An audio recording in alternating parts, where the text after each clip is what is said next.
Mrs. Gandhi, Here. Mr. Hyatt, Here. Mr. Olonsky, Here. Mrs. Mendez, Here. Dr. Miskowitz, Here. Mrs. Seward, Here. and Mr. Cohen. Here. Thank you. Good evening, everyone. I'll just draw your attention to our few things on the agenda this evening. Before we get started, first, that this meeting is held in accordance with the Open Public Meetings Act. That's our sunshine law item on the agenda. There was public notice that was put into the Asbury Park Press and to the Star Ledger. We are videotaping our meetings today, as we do always in the past, so please understand that any portion of it will be publicly available. We will have a section of our meeting that will be for public comments in a little while, and because this is a school ground, we ask you to follow our policy associated with no smoking or vaping on the school grounds or outside. So please, we appreciate your compliance with that. Before we're going to get started, I want to invite our students tonight to join us to and lead us today in our Pledge of Allegiance. Everyone, please rise.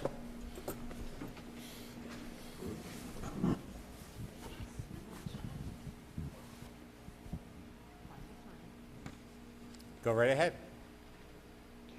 I pledge allegiance to the flag of the United States of America and to the republic for which it stands, one nation, under God, indivisible, and with liberty and justice for all. Thank you.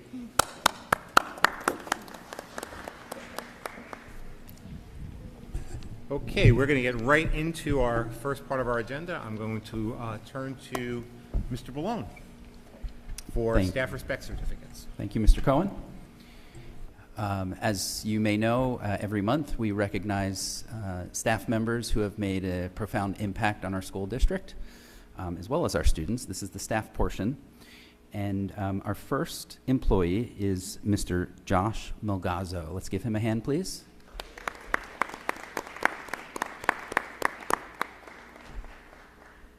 Mr. Carabello, is Josh here?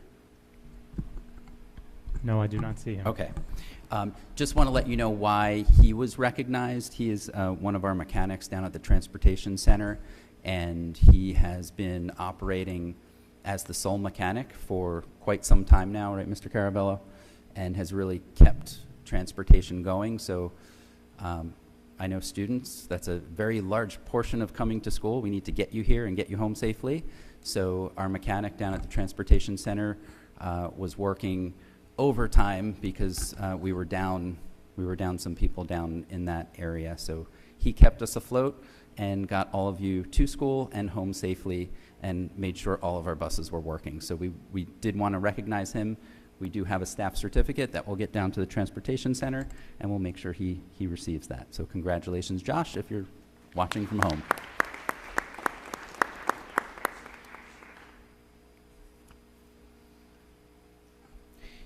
Next up, we have an email that is recognizing several staff members at Dugan Elementary School. This family wrote the email, although they couldn't be here tonight. They wanted me to read it here in public. Oh, they made it. Okay. Well, welcome. So I'll read the email. Dear Superintendent Ballone and board members, I am writing to express my heartfelt gratitude for the incredible support and care my family and I have received from the staff, administrators, and other members of the Frank Dugan Elementary School community. During an incredibly difficult and uncertain time for our family, the entire time at Frank Dugan Elementary went above and beyond to ensure our well-being and comfort. I would like to extend a special thank you to the following individuals. And hold your applause for the end because we have several here.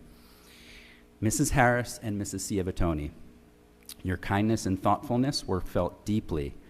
Thank you for going the extra mile. Mrs. Wilson and Mrs. Voltaggio, although you weren't my son's teachers, I am deeply grateful for how you still took the time to check in. Nurse Marcus, I greatly appreciated the phone calls to check on us, ask the necessary questions, and offer assistance with all of the paperwork. Your dedication to making sure I was staying on top of everything was invaluable. Mr. Bob, Thank you for stepping up and making us feel cared for.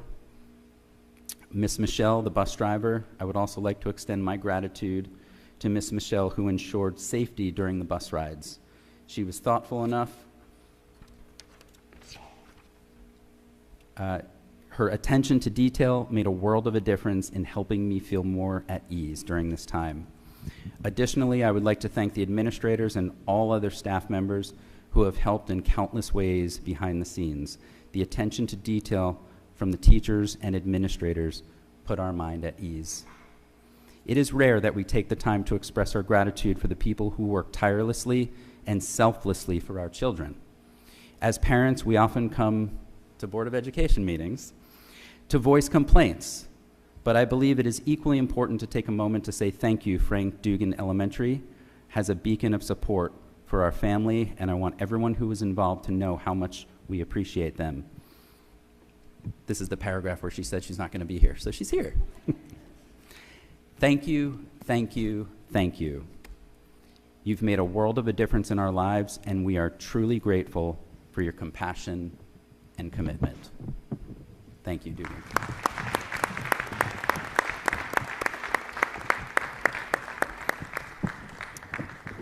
So I'll read your names, and you can come up and grab your certificate. And again, maybe you can stand up here, and we'll hold our applause, and then when everyone's up here, we can clap for them again.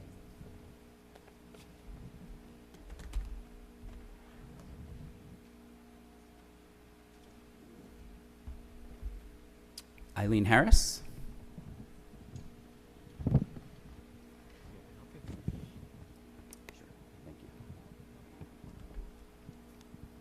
Anne-Marie Ciabatoni, I think she's here.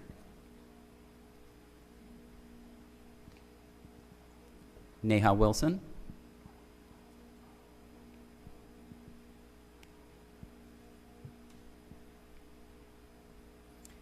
Katie Voltaggio.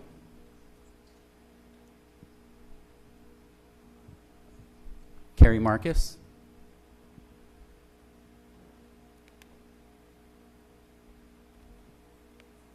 Bob McLaughlin.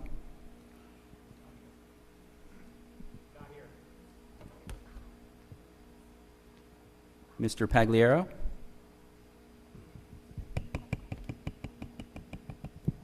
Mr. Lavoie.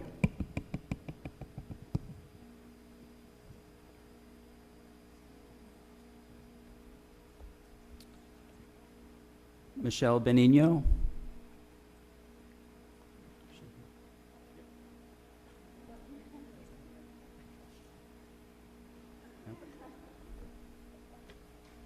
Please give them another round of applause. You're okay. You're okay.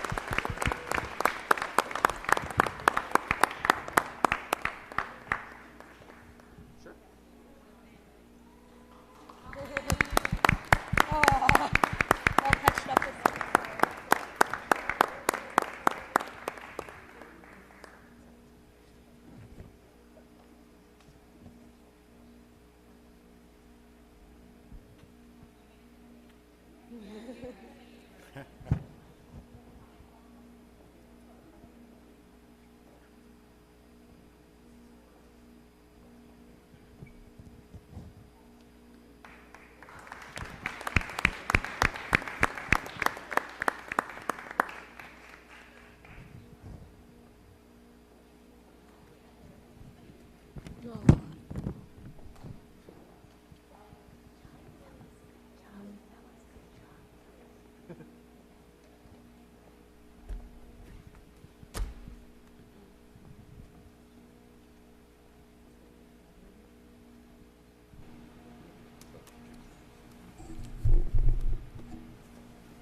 Congratulations again, and thank you so much for recognizing this such an incredible group of educators and people at their school.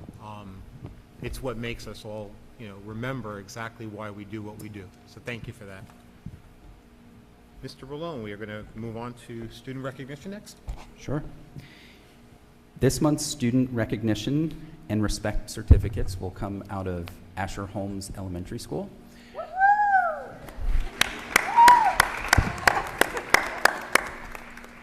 I know we have Mrs. Silmy and Mrs.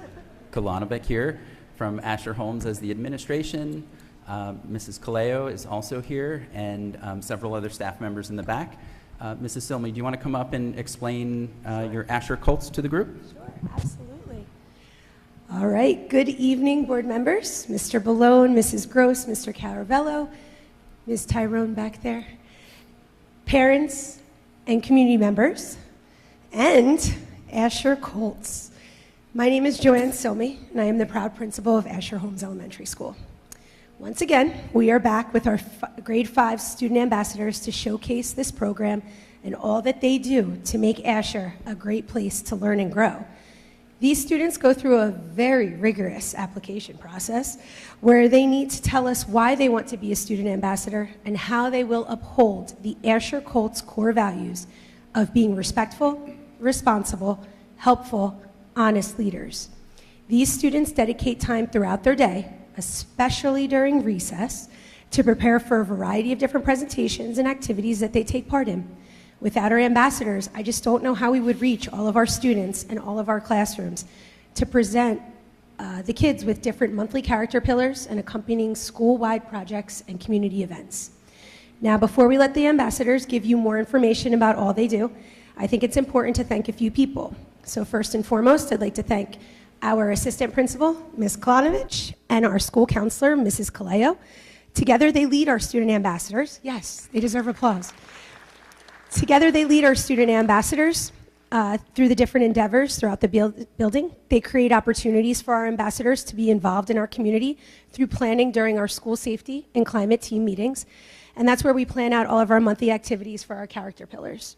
They dedicate their time to helping these students hone their presentations and gain confidence so that they can deliver the messages they need to the other 500 students in the building. So thank you, Ms. Klonovich and Mrs. Kaleo, for all of your effort and dedication to these young minds. I'd also like to thank our 5th grade teachers. We have 4 of our classroom teachers here. We have Mrs. Silva, Mrs. Carr, Mrs. McGinnis, and Ms. Long. They help us get started with this process, encouraging the kids in the beginning of the year to apply. They pass along messages about meetings and activities. They are your biggest cheerleaders, kids. And they want to make sure you're on track, getting things done, and adhering to our core values. And their sole purpose of being here tonight is for you. And that's awesome. So thank you so much. Next, of course, our awesome Asher parents. Thank you for entrusting us with your kids every day. It is because of the strong homeschool connection that is the cornerstone of Asher that we're able to work together to support this type of program. Its success would not happen without you.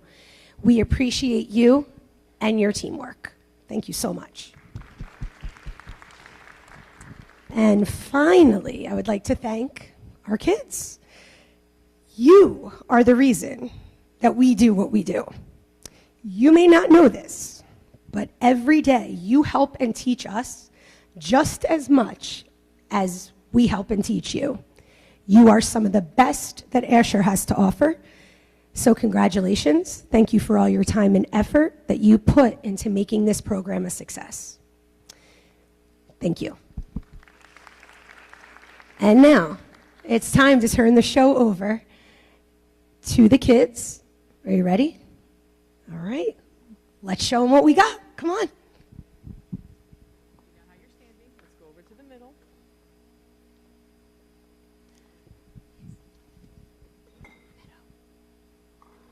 Is Meadow started? I need that. Ready? Ready, number 1. Do I go over there or stay here? You can stay there. Okay.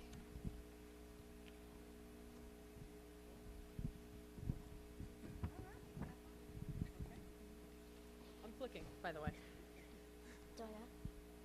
Myself and Leah are going to be talking about who we are and what we do as a student ambassador here at Asher Homes.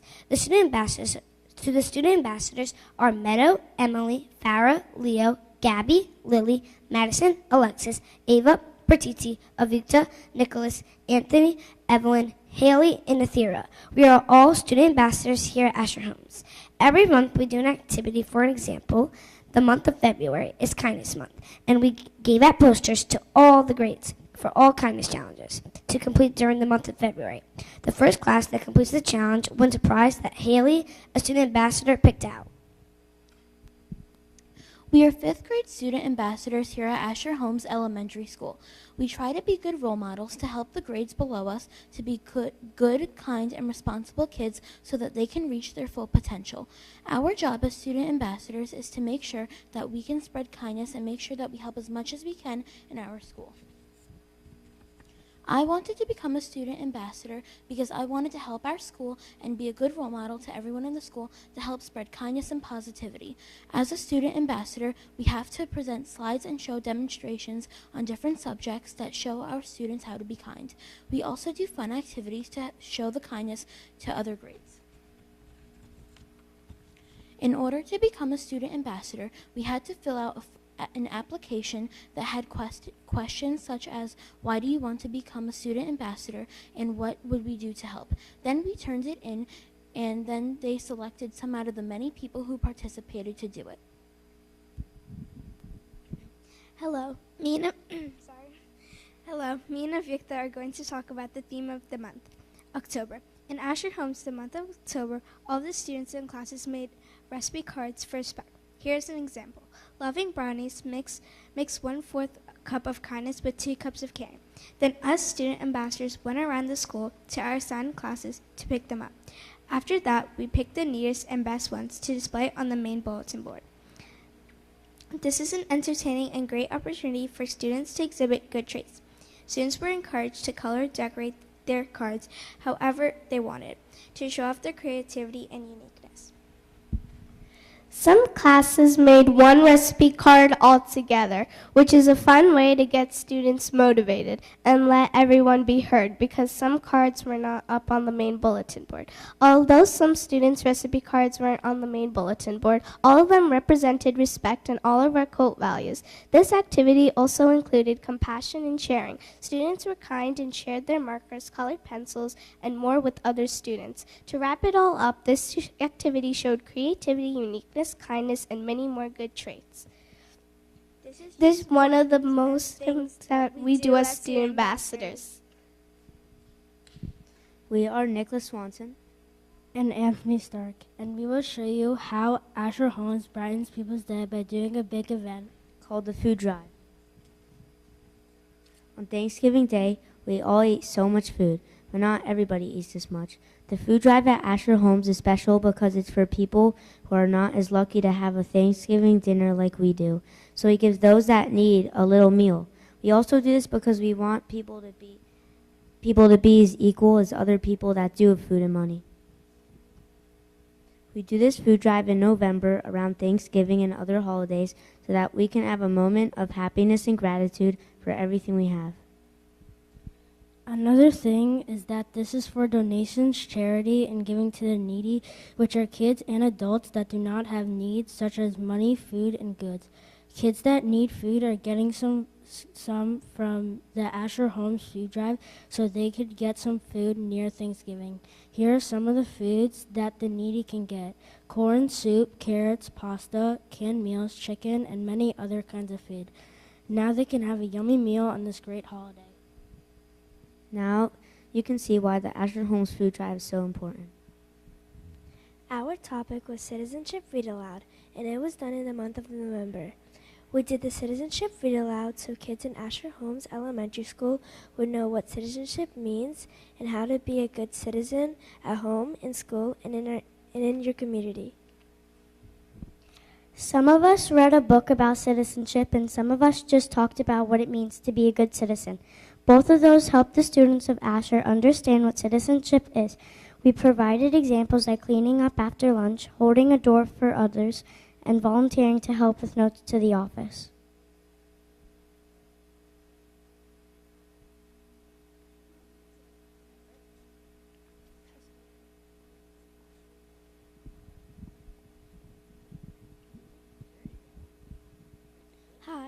Hi, I am Madison, and today I will be talking about how we as student ambassadors participated in celebrating World Mental Health Day.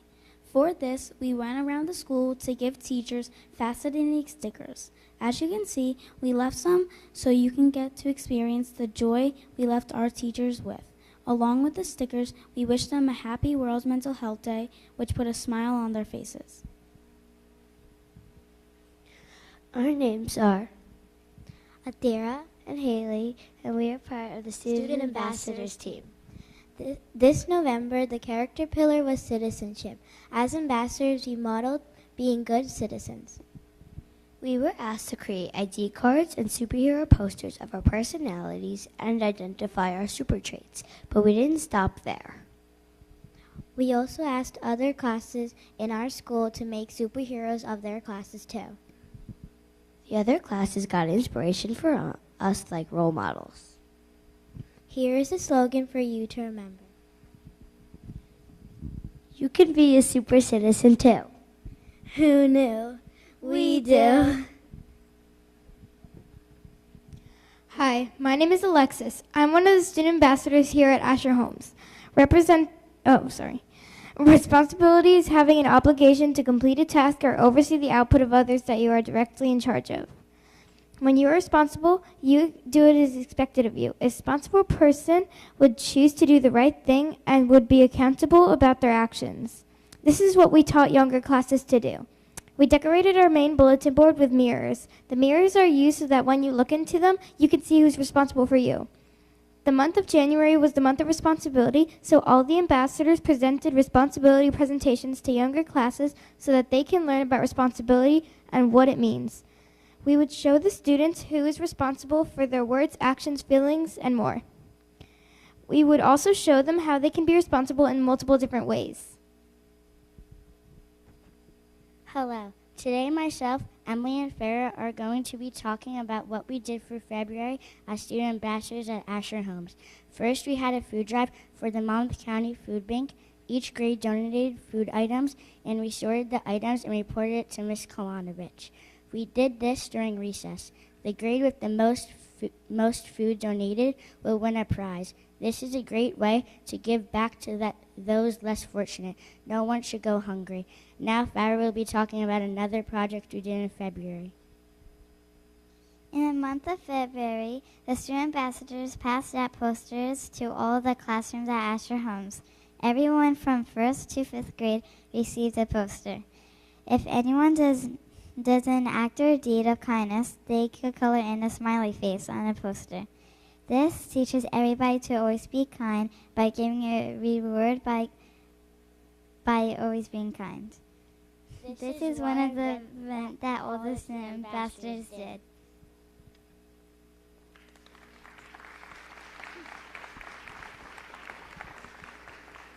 I just want to thank everyone and their attention and their hard work. They gave up their recess many times to get this together and come together. And we want to thank the parents again and teachers for your release time of these students. It's amazing. So thank you so much for your time. Thank you so much, boys and girls. You did awesome. And thanks again for giving us your time tonight. Thank you. Oh, we have certificates for you.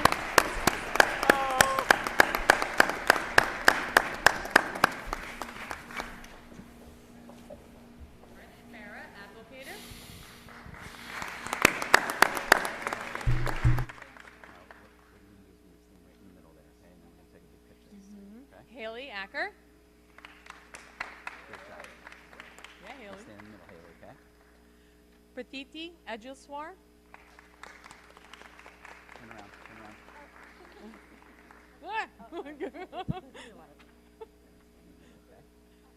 Meadow Bachman. Great job. Go stand in the middle, okay? Evelyn Bukashevsky. And just a special shout out, happy birthday to Evelyn.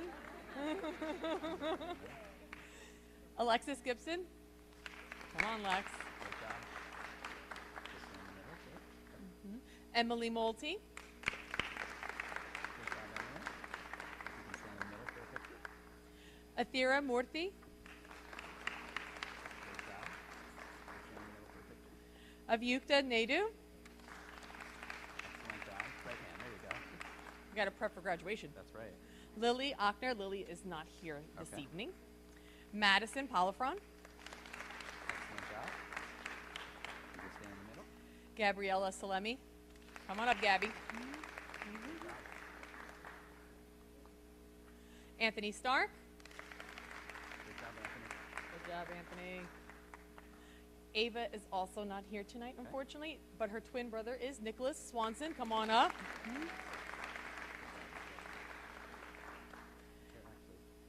And Ava's. And Leo Zinna. Great job, Leo. Great job reading. You want to get in picture with him? Yeah. You should get into it. Oh, wow. Let's go. All right. Yeah. You never go in there. You should definitely get in there.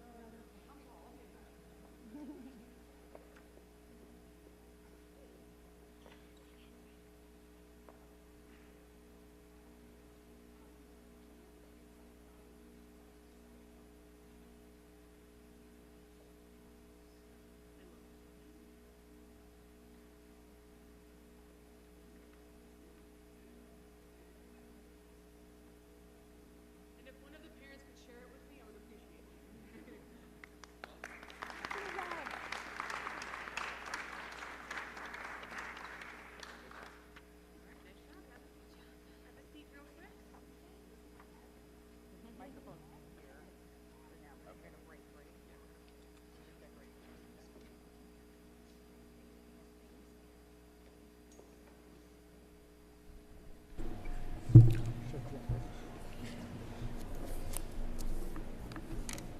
Congratulations to all of our students in Asher and the fantastic work you do as ambassadors. You really do sort of set the bar for what future students should be, and I commend you and I applaud you for that.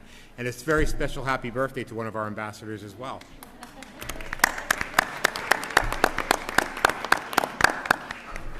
We're going to take a recess in just a minute. We're going to let Mr. Malone just do student impact, and then we'll take a recess and parents will be able to sort of, talk, and we'll come back. Mr. Malone? Yes. So student impact for this month comes out of this school, Marlboro Memorial Middle School, the Monarch Experience. It's a student-run podcast produced within this school here by advisor Mr. Ancona, and we do have a short video for you so you can take a look.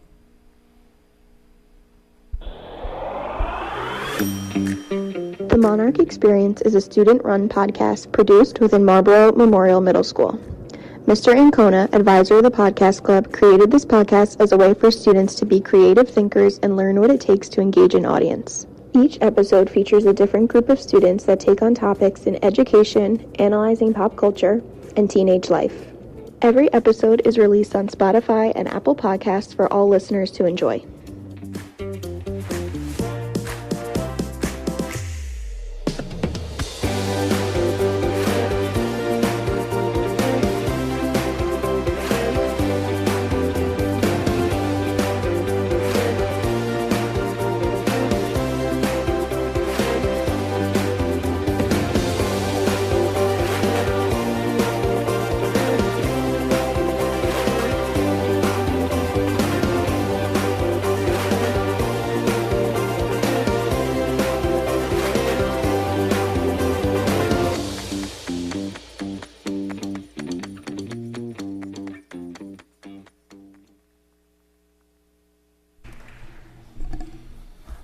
Thank you, Mr. Malone.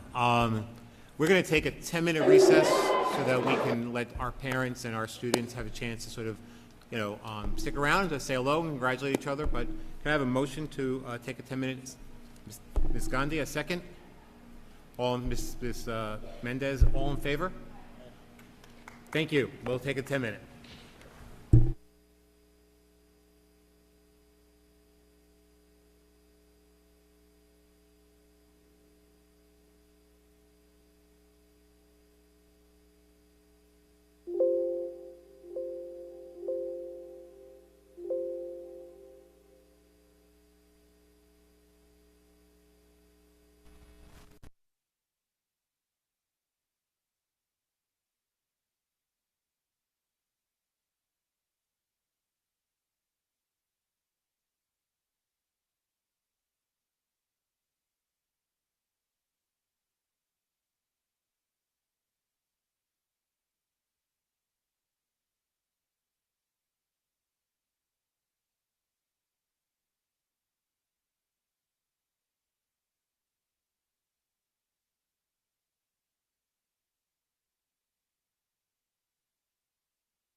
Roll call.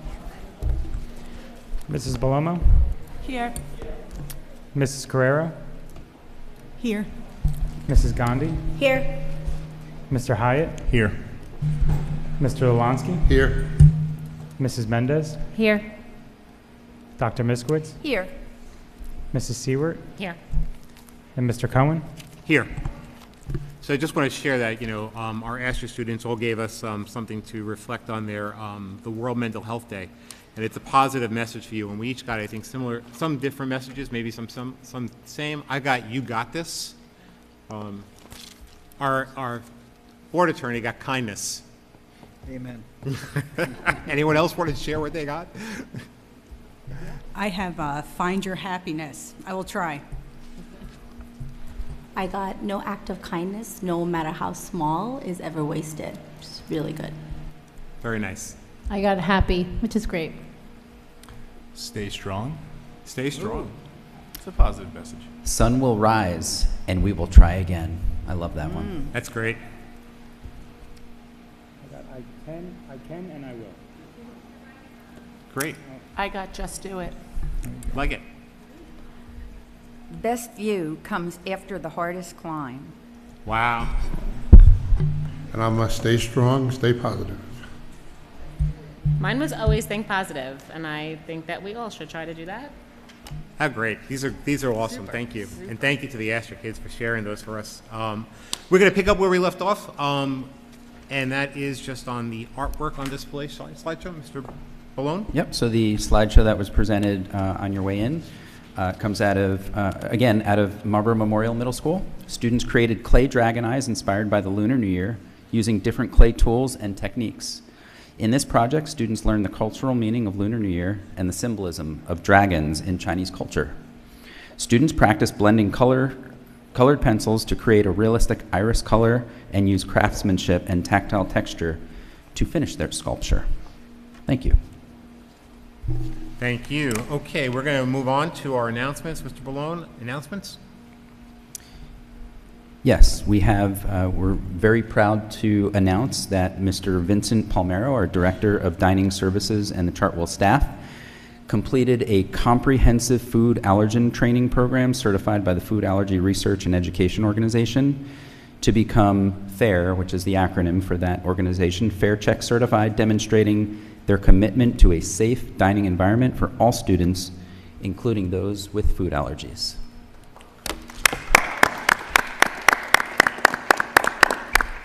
As someone whose son suffered from food allergies for most of his life, this is just wonderful to sort of know that we're recognizing and we have an organization that's so sensitive to it. So thank you for that.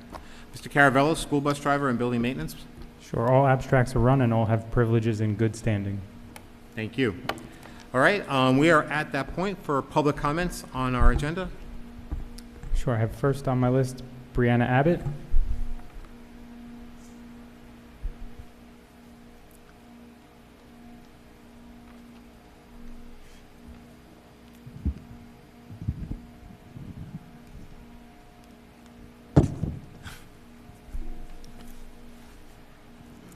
Good evening. My name is Brianna Abbott.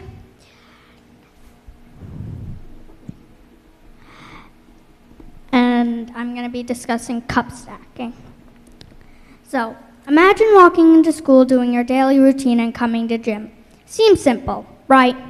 Well, guess what? It's cup stacking. Cup stacking should be removed from the Marlboro District education system. To begin with, students get little to none exercise sitting or standing around stacking cups. Also, the education in this lesson is not giving a good learning experience. Finally, it provides the laziness of sitting down and little focus on thinking about other subjects. On the other hand, some people suggest that it gives students physical exercise with arm movement and eye coordination.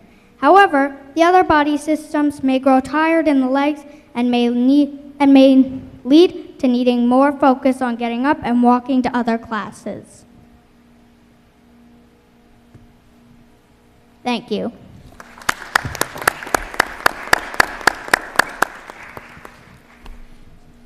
Thank you, Ms. Abbott. That was great, and thank you for telling us so much about that and for reminding us about how important it is. We appreciate that. Mr. Carabello? Sure, next is Ron Mack.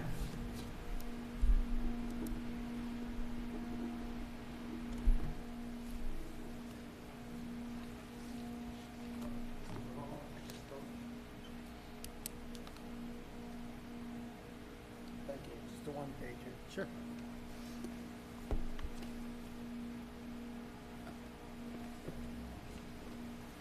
Good evening. My name is Ron Mack, and I'm from Old Bridge. And this is regarding 5756. Again, thank you. I wanted to read you for some follow-through on it. Black History Month is February 1st to March 1st. We celebrate it, and well, we should. My wife and I have visited the Underground Railroad Museum in Cincinnati.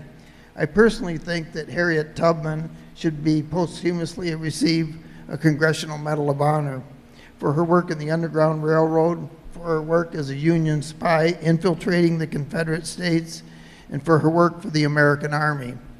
So we celebrate Black History Month. Slavery was a part of U.S. history. Everyone in the world knows that well. We paid a horrific price for that.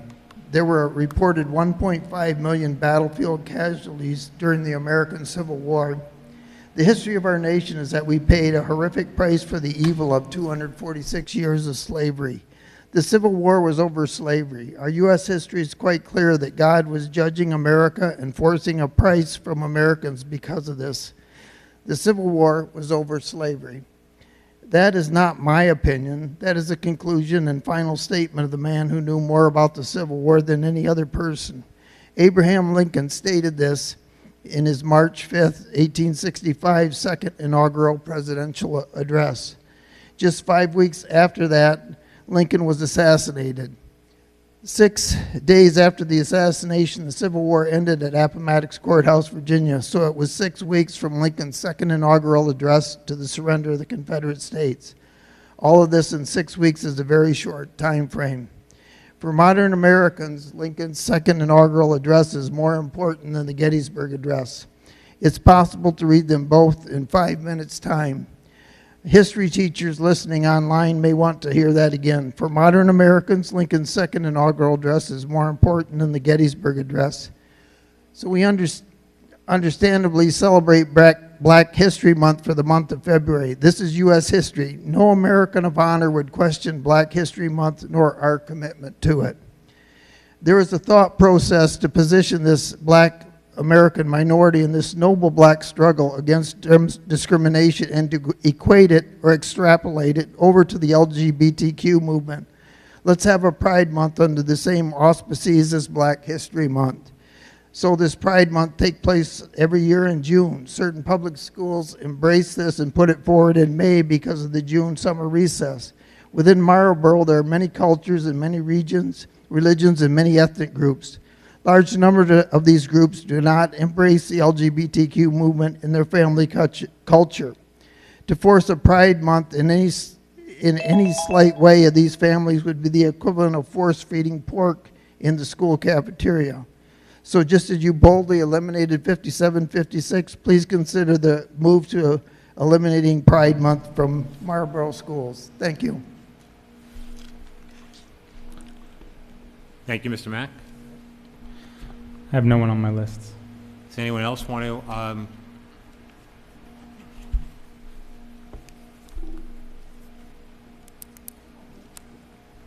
Hi, my name is Farah Bono, and I live in Nashua Drive in Marlboro Township, and I pay taxes in Marlboro Township.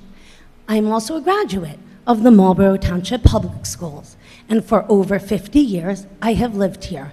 Last week, in my opinion, was absolutely unacceptable. We are the Marlboro Township Public School System.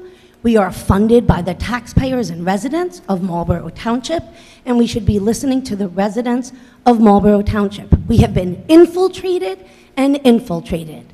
I appreciate the vote to abolish the policy, but we have to end the conversation. The Marlboro Township residents deserve a voice. One member spoke last week, and we are all in agreement. This is for the Marlboro Township children, for the people who pay taxes and choose to live in Marlboro. Thank you. Thank you, Ms. Bono. Anyone else? Would anyone else like to come up and speak?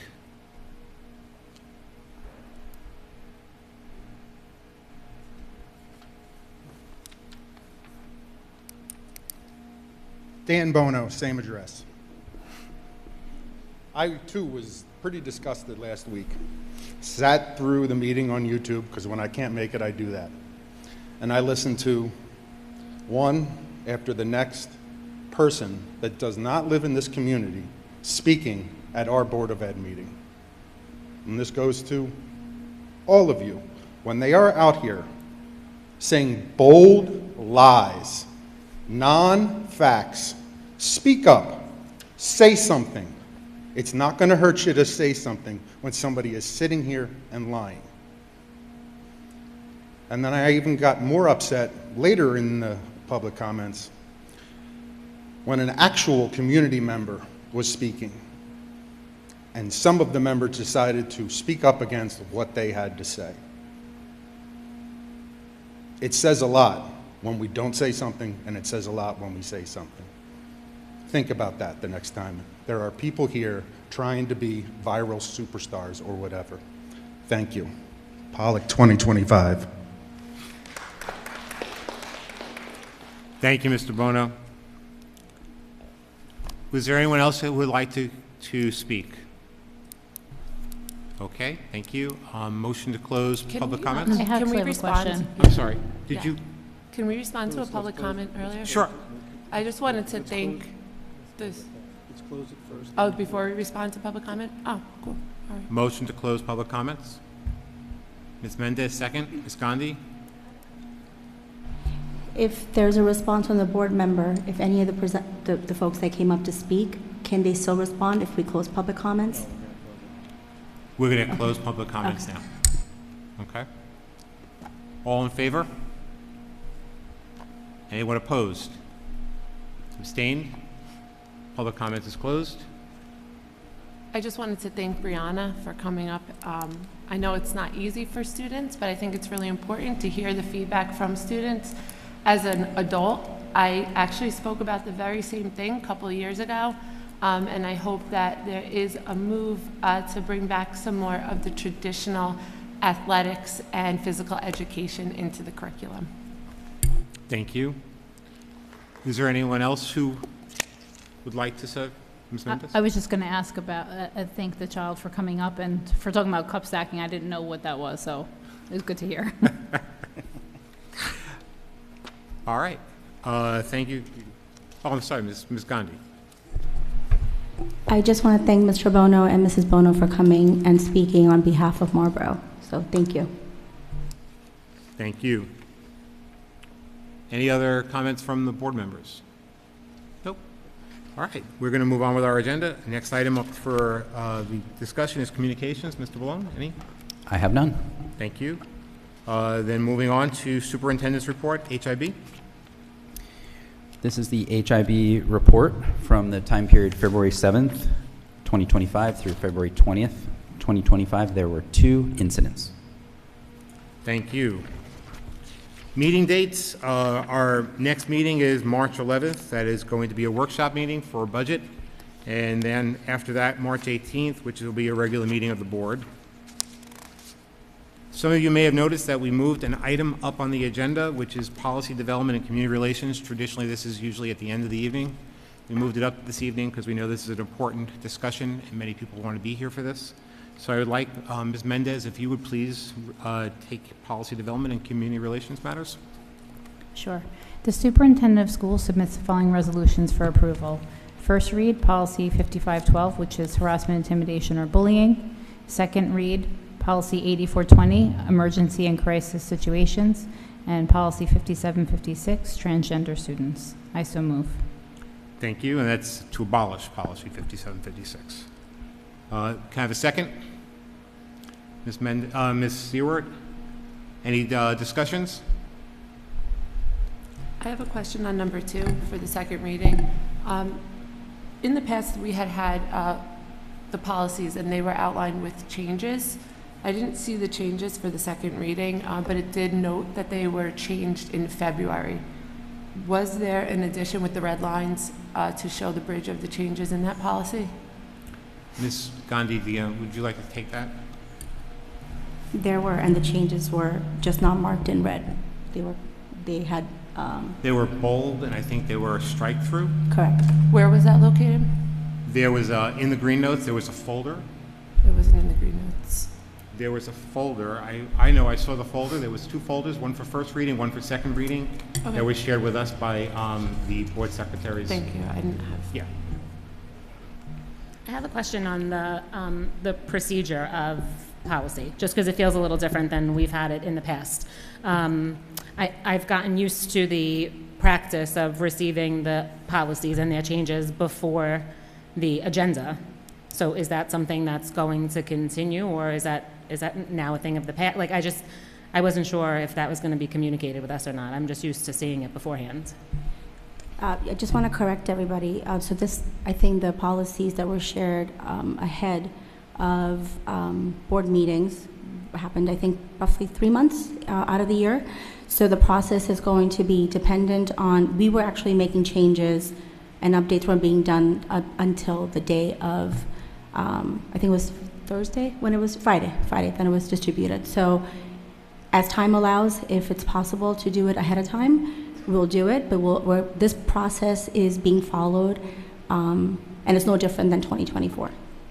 Yeah, it was just something that you and I actually agreed on, Mrs. E. Gonzi, that we would get policies ahead of time. I remember it being a request of yours that we see the policies before they're released with the public. So just moving forward, can you maybe just let us know that plan to change the As time procedure? pertains, it's not change of procedure. As I mentioned, last year we got policies ahead of the board meetings, probably 3 months out of the year. Again, based on the fact that if it was possible to get it to everybody ahead of time, absolutely, I will make sure that we do that. But there are time constraints and things that come up that unfortunately don't allow for it. So when it's possible, I'll do exactly what the policy committee did in 2024. And yeah.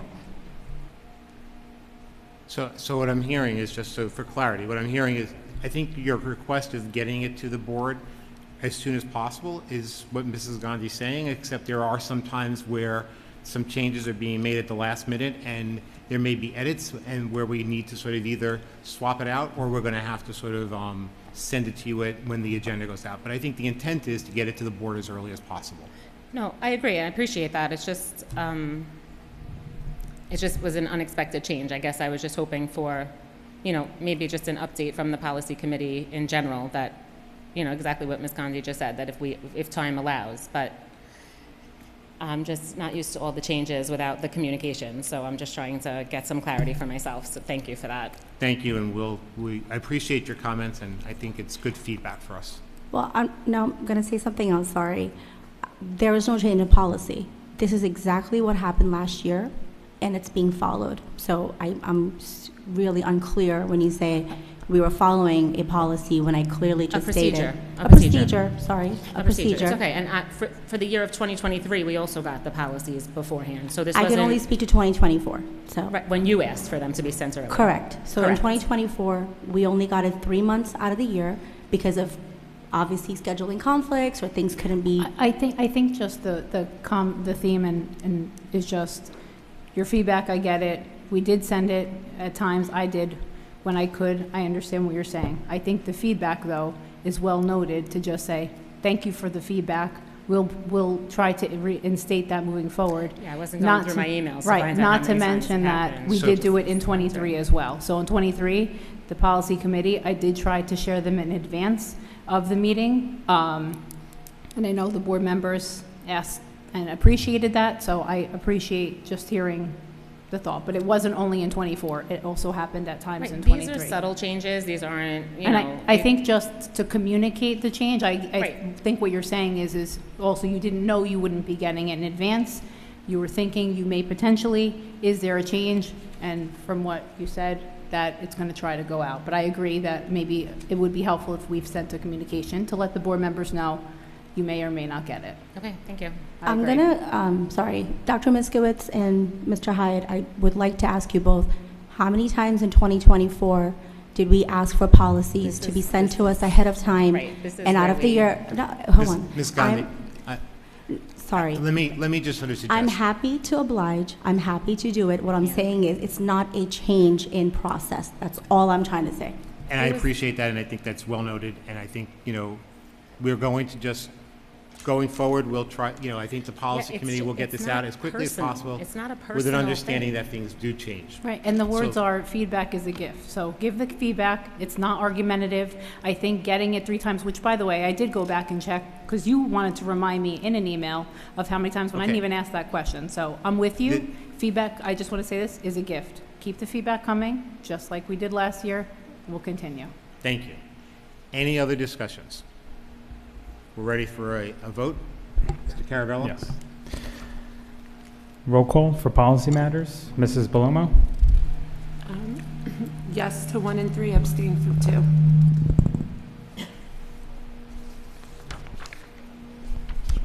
Mrs. Carrero?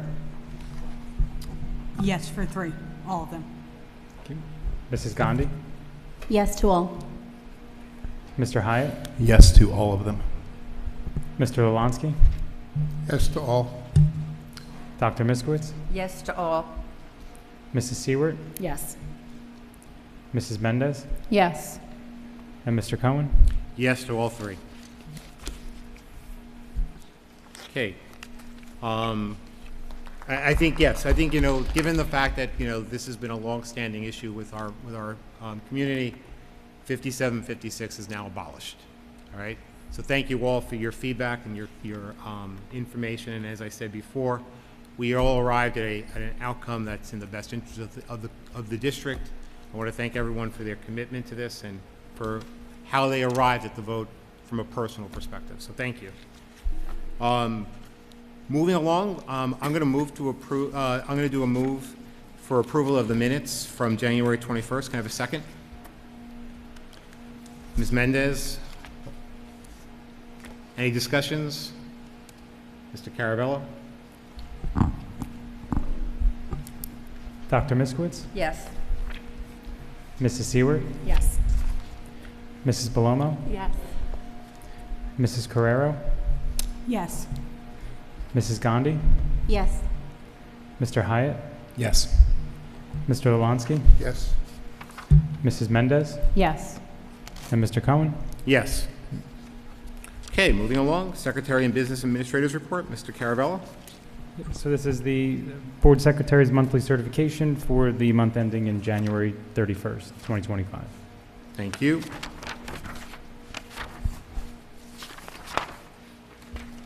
And moving along to committee reports. Starting with Advisory Committee. Ms. Mendez, would you start, would you want to do, since we are co-chairs of this report, do you want to begin with that? Sure. The advisory committee met twice, right? And we drafted a charter for the committee to kind of outline the responsibility of the committee, put together a framework, a potential selection process for community and professionals in the area. It's not limited to Marlboro Township, and so we put a variety of things together and sent it over to the board to take a look. It was obviously a draft just based on the 2 meetings. More work to be done, but we did want to say that we did put that out there. Thank you. Yes. To say, when I read it, that was so thoroughly done, and I appreciate all the work that you people put into this in two meetings. That was amazing, because it was the charter was really well written. Thank you. Thank you. It was a true collaborative effort in putting this together, and it's a framework, and it's something to help us get started, which is what we were hoping to achieve. Any other comments on the charter that anyone wanted to share? If not, we'll move on to the next Buildings and Grounds. Ms. Palomo? The Buildings and Grounds Committee met on February 10th and discussed a variety of items. We discussed facility maintenance updates, such as the HVAC project at Marl, the Dugan exterior door replacement project, and the AELC generator replacement project. All three of these projects are estimated to be completed prior to the end of the school year. We also discussed facility and maintenance updates, such as ongoing asphalt repairs due to the weather, new stage curtains at Asher, MMS carport repairs, and upgrading PA systems. We were provided an update regarding CUSAC site visits, in which the county will be visiting 3 schools, including a middle school, AELC, and an elementary school of their choosing. We discussed the different options for the future Robertsville and Asher HVAC projects that were also discussed in public on February 11th during the budget presentation. 25-26 capital improvement projects were discussed, such as the MMS elevator, sewer pump and lift stations, and the replacement of MMS auxiliary gym B. All ongoing maintenance projects in the 25-26 school year will be funded and out of the maintenance reserve account in the budget. Lastly, we were advised that the district submitted the LRIG playground grant to the state for approval, which includes funding to replace the AELC kindergarten playground and also the Marlboro Elementary playground, as they are at the end of their useful life. Our next committee meeting is scheduled for April 21st, as we hope to get updates on the current outstanding projects that will be wrapped up during spring break. Thank you, Ms. Palomo. Any questions for Buildings and Grounds? Okay, moving along to communications, Mr. Hyatt. Sure. So this committee contains me, Mr. Lonsky, and Mrs. Carrero. So we met twice in the last month, once on January 30th and then again on February 11th. During our first meeting, we discussed goals, and I think importantly, the delineation or the separation of what the board is responsible for in communications and what the district and how we support and align with the district. So that was a good discussion. We talked about audiences we need to reach, goals, strategies, possible tactics, more of a brainstorming session.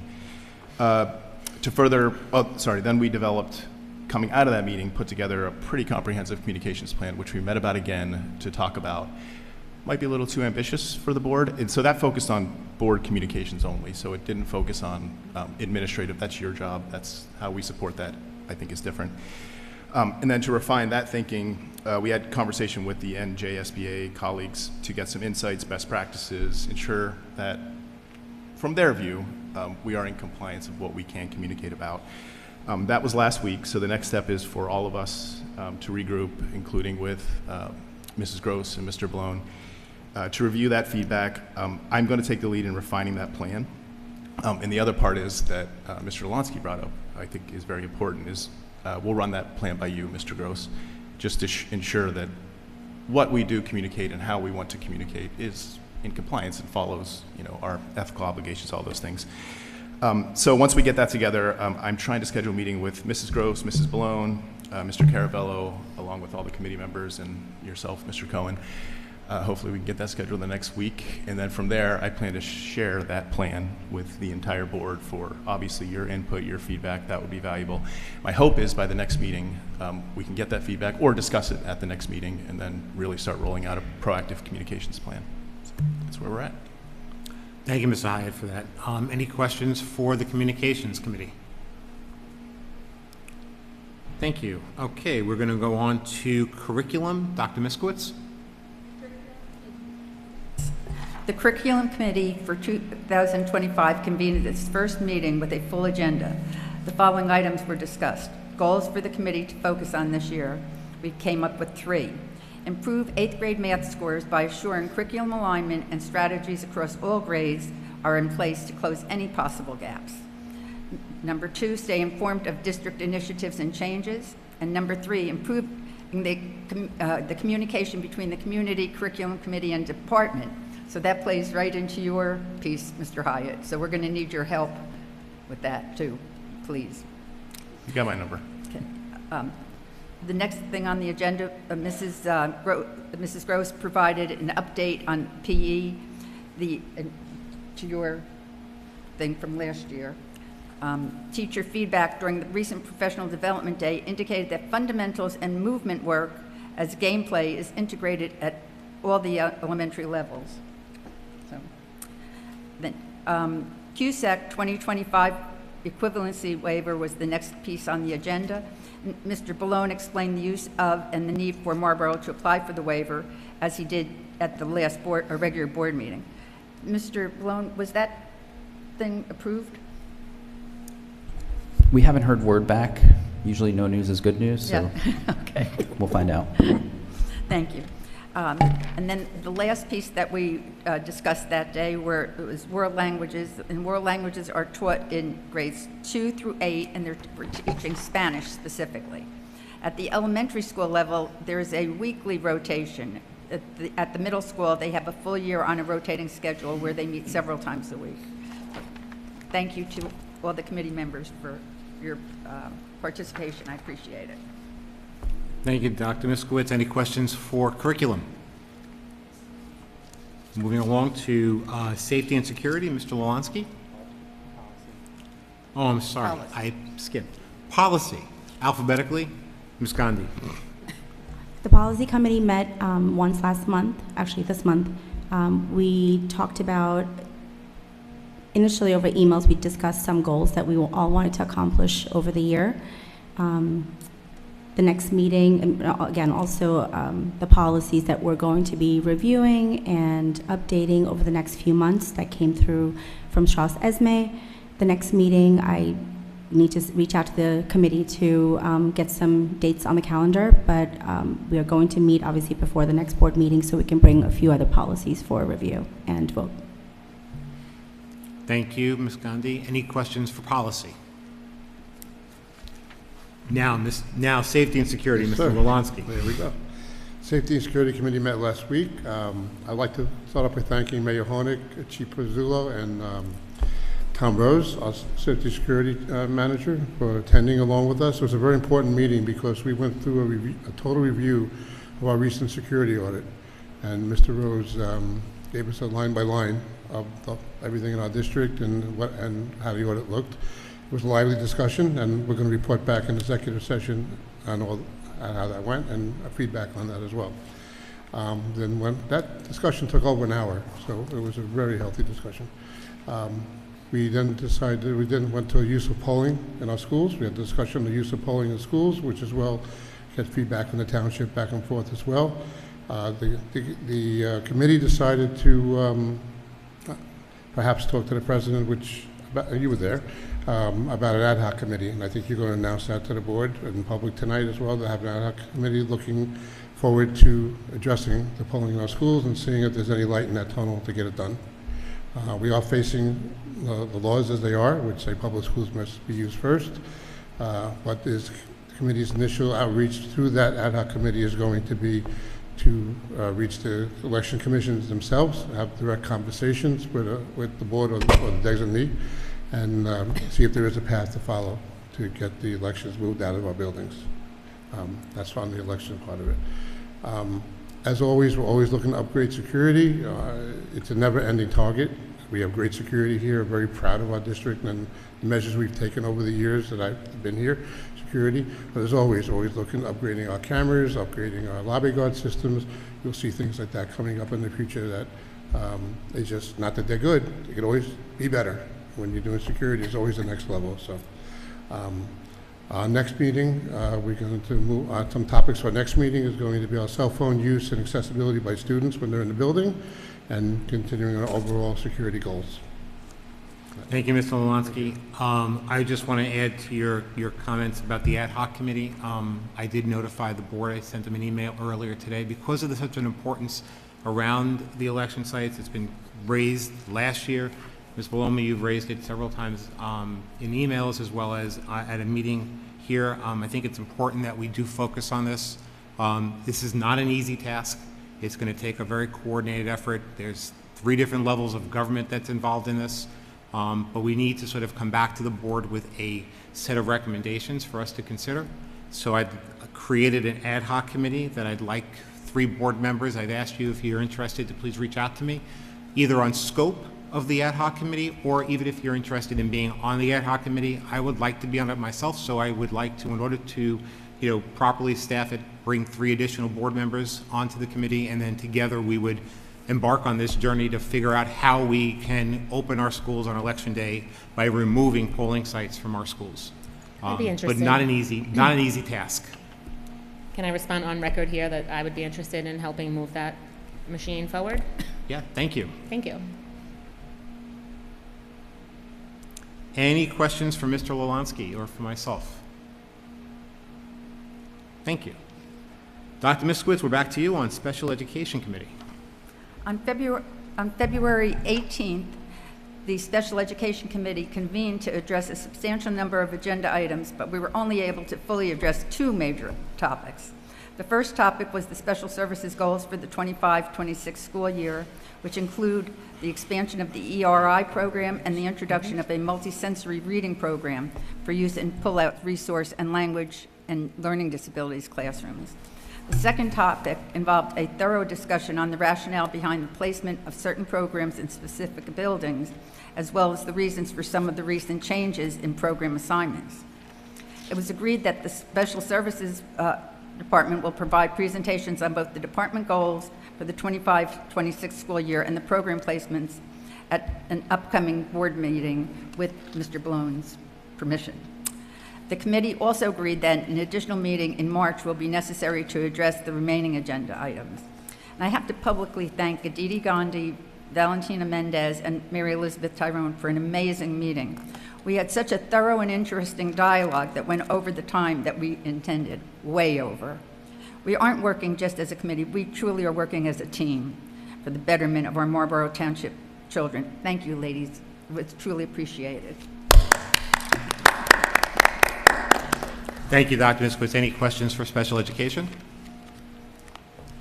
I want to just recognize that we also had a meeting before we started our board meeting today with both SCOPE and CPAC today, which was really informative. I want to thank them for being here and for doing that meeting and sort of enlightening and really educating me personally on the roles that they both play and the important roles that they play within the context of the district. And I know Ms. Carrero was there, Dr. Miskowitz there, Ms. Bellomo was there as well, and it was really very helpful. And thank you, Mrs. Canarello, for doing that. I appreciate it. Technology Committee, I'll take this one. So last meeting, there was a motion by the board to seat the Technology Committee on last week. I actually did seat the Technology Committee. I will recognize the Technology Committee members because they actually accepted it. Mr. Lolansky and Ms. Carrero have agreed to co-chair the Technology Committee, along with Mr. Hyatt. Thank you very much, the three of you. I do want to just sort of, set a sort of, perspective here. On January 21st, which was my first meeting, which I started to chair these meetings, I reported out to the board and to the public on the committees and who the committee chairs were. And I did say at the time that the Technology Committee, that I did not seat the Technology Committee because I wanted to understand it. It's the first time we created the committee in the previous year. I did do some research. I did look into sort of understanding the Technology Committee. I know Mr. Ballone had started last year, along with his staff, to actually develop a technology plan. So I commend them for doing that and for the work that they've done. I know that at some point the work stopped because of the board's interest in being part of it. And that there was a motion in August to actually create a technology committee, and that motion was passed, and that was technically the first read for the amendment to our current policy 0155. It then came up for a second read in October of last year, which was then the official creation of the technology committee, and the committee was subsequently part of the board, but for reasons, and I don't know why, but for reasons the committee was not staffed at that point with board members. So I'm glad that we now have a committee. I'm glad we now have 3 members of our board who are going to work with Mr. Ballone and his team to move this forward. And I think it's a great opportunity for our district to focus on technology, its importance to the classroom, to the teachers, to the administration. And of course, there are policies we need in this district that are both technology-based, privacy and data and cybersecurity-based, as well as AI-based. So I'm looking forward to the work that the committee does and their partnership also with moving things forward when collaborating with other members of the board as well as with the policy committee. So I'll stop there and see if there's any questions for me.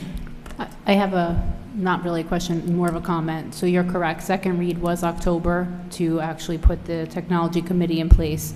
Then the decision that we had made, Michael Wolonsky and I, was to not seat it because they'd only be seated for 2 months, and then the committee would change and no real work could possibly get done because then you have a new board in place potentially. So we decided to not seat the committee. My other piece, though, is a question. So when we filled out our committee selection pieces, and yes, the board president can make the decision, and I respect it. I'm just genuinely asking.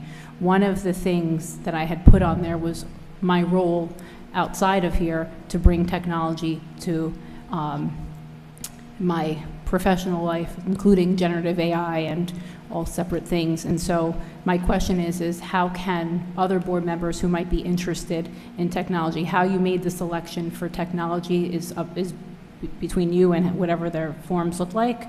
Just curious how then we can get involved if we have a passion for technology.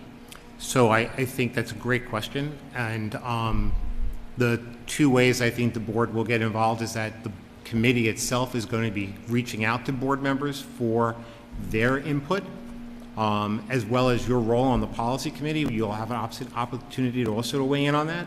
But there are other members of the committee who are obviously, or the board, who are going to be interested in well, and I think that's part of the beautiful thing about collaboration. The board, like we shared the draft charter with the full board, I encourage the committees to work together and share their draft products to get that solicitation, to get that input, to get that collaboration. That's what this is all about. Any other comments or questions for me? I have some comments. So I'm in possession of everybody's applications for committees. You're now sitting people on their 5th, 4th, 3rd committee, while others have only been sat on 2. Everybody was asked for preferences, and you don't have any knowledge of what skill set people possess, because, like myself, I don't know you, you don't know me. We were asked to give descriptions. Some of us gave very verbose explanations as to why the training that this district has paid for would lend well to something like a technology committee. Some people were given their 7th choice committees, while others were given their 1st and 2nd. Some members didn't even want to be on a committee that they were placed on, but they were placed over people who chose that committee first with very valid explanations, experience, and consideration. So you don't have to answer it now, but in the full effort for transparency, I would like to know what the process was for sitting the committees and what the criteria was. Did you use outside knowledge of people, or did you actually stick to the applications that you asked us to fill out? Dating back to June of last year, there was an email sent out by our superintendent who asked for our interest in technology. I was one of the only board members who responded, and that email exchange went on for quite some time. When it came time to make the motion for the technology committee, I brought that to the forefront. We made the motion, we had the committee. This committee has sat, many months with no one on it. And also, this technology plan that we speak of is elusive, it's not transparent, and quite frankly, I don't even know if it exists after 2 years on this board. So I'm asking on behalf of myself and as a parent in this district, where this technology plan is. It's been in the works since at least June of last year. Through other requests, I am in receipt that you were included on this dating back to June, and I was one of the board members that had applied for it. I am concerned that there is some nepotism or selectiveness when it comes to who you're putting on committees, and I find it interesting that people that have been on this board for multiple years have utilized funding from the township to get training through professional development in AI and in technology, and who have expressed interest for over a year, even moving to make this committee, have been excluded from it when it was their top choices. So you don't have to answer anything now, but I do think in an effort to be transparent, those things do need to be brought to light. Thank you. Thank you for your comments. Any other comments? Just thank you for sharing the policy that you sent. I looked at it. It's very thorough. You'll get our feedback hopefully in the next week here, and I personally am looking forward to moving forward. Thank you. Thank you. Any other discussions or comments? What policy are you referring to, Chad? I believe you mentioned this last time, right? You drafted a 3-year strategic plan. I think the process, and correct me if I'm wrong, is he seated the committee, sent us an email saying, here's a draft 3-year technology plan policy. Is it a plan and a policy? Because did it go to the policy committee? It's not a So that's where I'm policy. going It is a next. draft. It wasn't sent to It is me. a draft of what a policy can look like for them to have a starting point That just as a Chad got? committee to work. It is not a policy for discussion. It is not a policy that I'm presenting. It is not a policy that is being sort of forwarded at this point. It was shared with the technology committee as a work product that I did, all right, to give them sort of a starting point as to what my professional background and my experience has been from an education perspective. Please share it with all of us. Sure. Thank you. I just want to say I have an extensive professional background too in policies. We've gone to professional training through Yeah, the we'll share it district. with you. But I just want to say that it feels off to share a policy with another committee without first sharing it. I understand it's a draft, but with the policy committee. I just think that if you're going to share it, it should be shared with the whole board or the policy committee to say, I'm going to send this. And if I missed it, then I apologize. I think it was clear when I said whatever the policy, whatever the technology committee does, they will work with they should work in collaboration with the policy committee. When it's time to move something to the policy committee, I think they understand when that should happen. But I think it's also important to point out, not every policy that comes to this board goes through policy. How do you mean? Well, the motion to bring the technology committee did not go through the policy committee when it came off of first read. Well, It was a motion from the table, as was the advocacy or the advisory committee. Yes, there are things that get recommended by board members at the table, and the policy actually 0155 speaks to 3 different ways I know in it which in and board out. recommendation can make policy. No, I Okay? understand that. So this is Committees were just added to basically policy. They were added to just policy. a sharing of a document for thought process and for work product. It is not a document that's being considered as a policy nor presented to the board at this point in time. The technology committee will take that to the next step. That's fine. I just want to ask this or make this general statement. I'm going to always ask questions. That's my job. That's the first thing. Second thing, it's not a personal attack on anybody. If I'm genuinely asking the question and saying if I missed something as a member of the policy committee, I apologize. It seems I didn't miss it. It wasn't shared. No attack. I'm just genuinely asking. The process typically would be that it would go to policy because it was sent, again, to your point, separate from a board meeting when a motion is made. A motion does not have to be shared in advance. If people do, that's okay too. But if it's a policy, typically, a policy committee would see it. No personal attack, no need to anybody to get defensive, because I'm always going to ask questions. I just want to know, in the future, could we potentially share it with the policy committee first if it's going to another committee and it's impacting the policy committee? That's just a genuine request. And if nobody agrees with it, the committee chair, you can absolutely speak to what you think, and I'm sure it's going to be in disagreement of what I just said, but either way, I'm just making that statement. Thank you. Questions are always appreciated, and no personal offense, but quite frankly, I think it's also important that we present a balanced perspective of that there is nothing being done that's appearances of anything in which there's no transparency. I didn't use that word. I Thank just you. asked why we didn't see it. I just want it to be clear from my perspective. Thank you.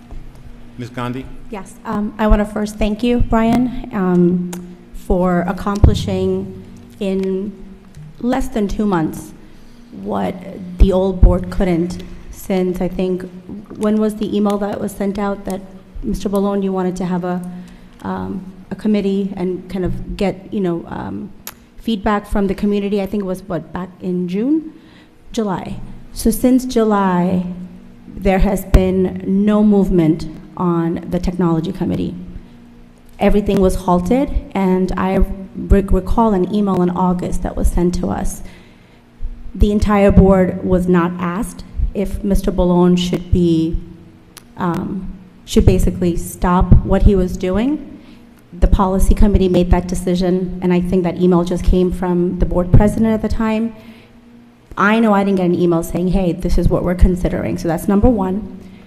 Number two, so from June to end of the year, 6 months, and everybody that was making such a big commotion of it last meeting, they were part of that policy committee that halted everything. So I'm going to just say, again, thank you to Mr. Brian Cohen for making sure that things move forward in less than 2 months of being board president. So I appreciate that. Just one thing I want to clarify. The policy committee did not stop whatever you're referring to. It was actually me.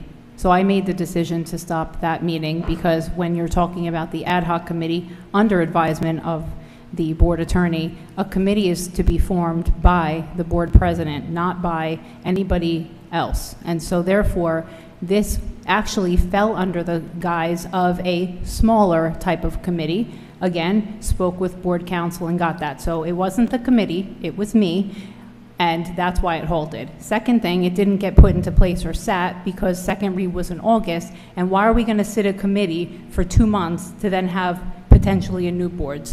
So again, I understand you're in disagreement with what I said. I knew that was happening. But either way, why I'm saying it is because please understand facts before you make a statement that the policy committee stopped it. We stopped it because in 0155, it talks about committees and it talks about how they are sat, and it is not by anybody except the board president, as Mr. Cohen has done. So putting that out there for you. I'd like to stop looking back and start looking forward. We need to move forward, all right? We've got a committee, they've got work to do, we've got a need, right, to get this done. There's a sense of urgency with it. We need to move forward. I just want to be clear on the path forward for collaboration. There was a technology plan that you developed with your independent professional knowledge, and then you waited 3 months. Now you sat the technology committee who's going to see the plan, and it may or may not go through policy. When can the entire board see the plan, and what kind of interactions can we have to kind of suggest changes or implementations to the plan if it's not going to be going through policy committee? Ms. Paloma, I'm not sure what you mean by 3 months. I've been sitting in this seat for a little bit more than a month. So what do you mean by 3 meetings, months? I'm sorry, 3 meetings. Thank you. The technology, yes, Mr. Can I just, I haven't even met my co-chair yet. We haven't even picked a date. We're supposed to pick a date tonight in a meeting. We haven't even spoken to Mr. Balone, who's really the chief of direction of the policy, of the technology in this building, in this district, right? So in that vein, we all have to meet. We have to sit with Mr. Balone and go over what you've written. I don't know if it's going to look like a policy or just call it a direction more than a policy. Val, 100%. If it's going to go into a policy that has to be written, it has to go to policy. I understand that. I know that. I've been here 11 and a half years. Okay? But we haven't gotten there yet. We're putting the kind of cart before the horse here a little bit because we haven't even met and talked about Mr. Cohen, what Mr. Cohen presented, and Mr. Balone hasn't talked to us in his. If Mr. Cohen hasn't been in his seat, like he said, for more than a month or whatever, how did he make a 3-year technology plan for our district? He never. I didn't write a 3-year technology plan. You just said that. You said it last meeting. No, I drafted a policy on what a plan should be for the district. It did not include a plan. Mr. Balone is the only one in this district who can write a plan for technology in our this last district. meeting, you said Thank you very much. In our last meeting, you said that you wrote a plan, and today again you echoed that sentiment, saying you used your professional background to write a plan that you would present to the technology committee. So I am asking, if you've only been in your seat for 1 month, what knowledge did you have to write a plan to implement in a district that you've only been on the board of for 1 month? That's just a very honest question. So let's correct the record, and it's not a plan. It's a draft policy, once again, and that is it, and you will get a copy of it when the committee sends it to you. So we're going to move on. On the record, we're going to close discussions. I'm going to finish, actually. No, you're done. No, I'm not done. No, I'm not done. On the record, I would like to say Mr. that Gross, I remember last year you made a point to make sure that if I was speaking and Val was running the meeting, that you would, that the president runs the show. I just want to remind you of that. Ms. Gandhi, discussions are closed. as the chair of the committee, I've closed the discussions on this. We're going to move forward with the next item on our agenda, which is the scope presentation. So I want to invite Scope up to make their presentation. Thank you.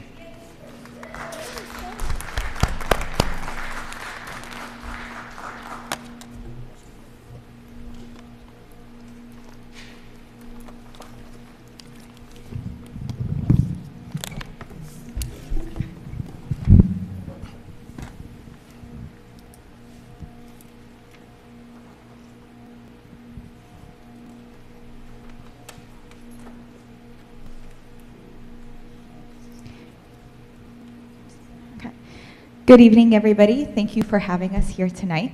We are going to be presenting on Marlboro Scope, Special Children's Organization for Parents and Educators. We are the District Special Education PTO. 3 of our 4 members from the Executive Board are able to be here tonight. Unfortunately, Victoria is sick. The President is Jenna Giacchi, who will be speaking later on in the presentation. I am the Vice President, Jessica Piernek. Alicia Thor is the treasurer, and Victoria Weisberg is the secretary. So what is SCOPE exactly? Like I said, we're the district-wide special education organization dedicated to fostering strong partnerships among teachers, parents, administrators, PTOs, PTAs, as well as the Marlboro community.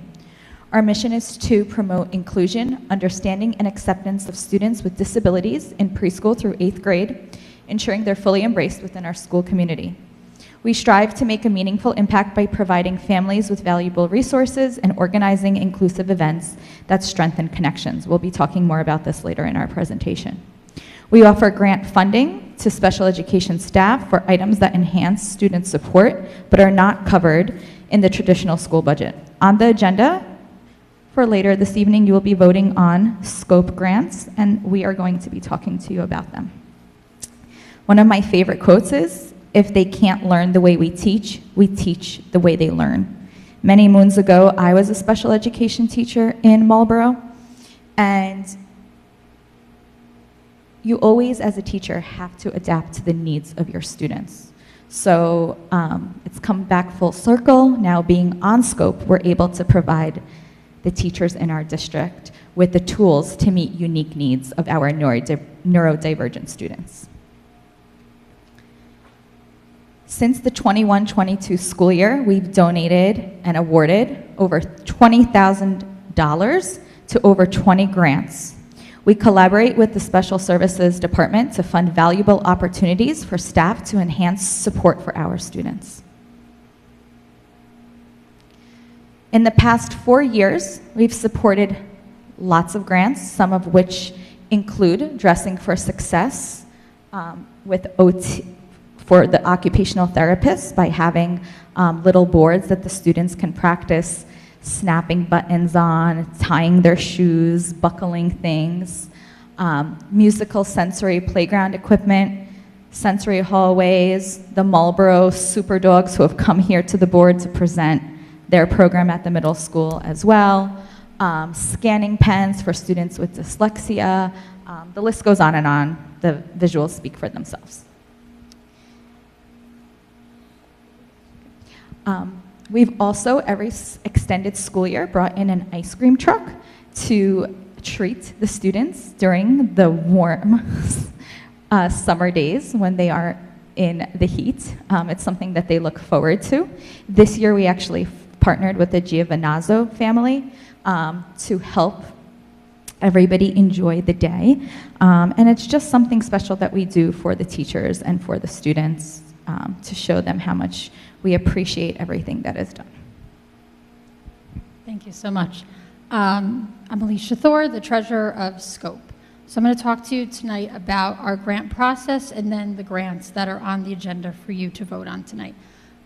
So the grant process, so it begins with our digital application, which is a Google form. Mrs. Tyrone alerts the special services, special education staff members that our grant period has opened, and we set an opening date and a deadline, and they fill out the form. This year we received 12 grant requests from 7 out of the 8 schools. Once that deadline is reached, as an executive board, We review and evaluate the grants and, decide on what we are interested in funding and not. Then we collaborate with special services. So we work very closely with Mrs. Tyrone and Mrs. Mortar, going over the grants with them, just to make sure it is actually things that are needed, making sure it's something that the district cannot fund, because again, we kind of filled the gap of where the school budget can fund things, and we fill that gap of where things can't be funded. So if it is something that can be purchased through the student's IEP or 504 plan or through the budget, that's not something that we would fund. We also try to be very frugal with our money, and sometimes some of the grant requests come through district vendors, but the cost is higher than if we go, let's say, on Amazon, or even one time Jenna found a great deal at Target, and so we stretch the money as far as we can as well. So we kind of look at that too, as there ways to purchase it cheaper. Our final selections are made then based on our feedback and feedback from special services. Then I work very closely with Chris Jelinski on finalizing some additional pieces, as again, the vendors and whatnot, and getting it on the agenda. And from there, after you vote on it tonight and it's approved, then the staff members are able to purchase the items through purchase orders. And the items on the agenda, there's like a asterisk that we're purchasing those items, because again, if it's through Amazon or another vendor that's not funded, we will do that. So we'll actually purchase the actual item and then present the item to the staff member. The next slide, please. Thank you. So this evening on the agenda, there are the 9 grants, totaling just over $4,000. So there is a rhythm and balance swing. There's actually 3 of them for Abbott, going into the 3 autism classrooms. There's an adapted swing for Robertsville. There are read aloud pens, which we funded before for other schools and other teachers, and we're funding that again this year for 2 different schools, Marlboro Middle and Asher. And those pens, help the students learn to read. We're also funding hallway hopscotch at Dugan. Next slide, please. Sensory hallway. So we've done this quite a few times. Basically, all the schools have hallways now. So this is some enhancements. So we're doing this for Robertsville. I think the Robertsville, is the add-on, and then Asher is more of a full hallway. We're also funding speech-to-text microphones for the 6th grade students at Memorial. And last, the Science of Emotional Regulation is a trip to Liberty Science Center for the ER program at Morrell. Thank you. So all of these great grants that we're able to fund are thanks to the support of the entire community. And so we have several fundraising events and different events for the kids that we host throughout the year. We hosted a painting party in October where kids were able to paint and use their unique abilities to make Halloween paintings to take home. We've done Dine to Donate, where students can come, join families, meet, socialize with each other. We have an event coming up that we would welcome anyone to come and join and sign up. We're going to be having bagel making, so students will be able to make their own unique bagels, their own cream cheese, learn a little bit about bagel making and the process and the business, and just get a chance to socialize and communicate with their peers. And they're really excited to work with social services to bring an assembly to the community. So we'll be hosting on April 29th before the board meeting a public motivator for autism awareness in April. So we welcome everyone to come and join that. And then we also, our biggest fundraising event is the Walk for Change. So we are going to be selling t-shirts to support inclusion, kindness, and respect for diverse abilities, and we're really excited. It will be held on April 11th throughout all the schools.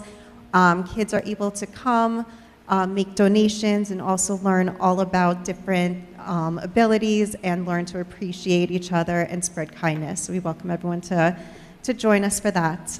And with that, just thank you to the community, to the board for inviting us, and you can reach out to us at any time with any questions, suggestions, or any support, and our email is up there. Thank you. Questions from the board? First, thank you very much for the presentation. I was a scope liaison last year and I loved it. I think you guys do a phenomenal job. What I'd like to hear from you guys is, how do you get the word out? Are the schools supporting you? Are the PTOs supporting you? I want to understand what level of support is Scope getting to kind of get the word out to raise funds, which is clearly very well needed. So. Thanks, Aditi.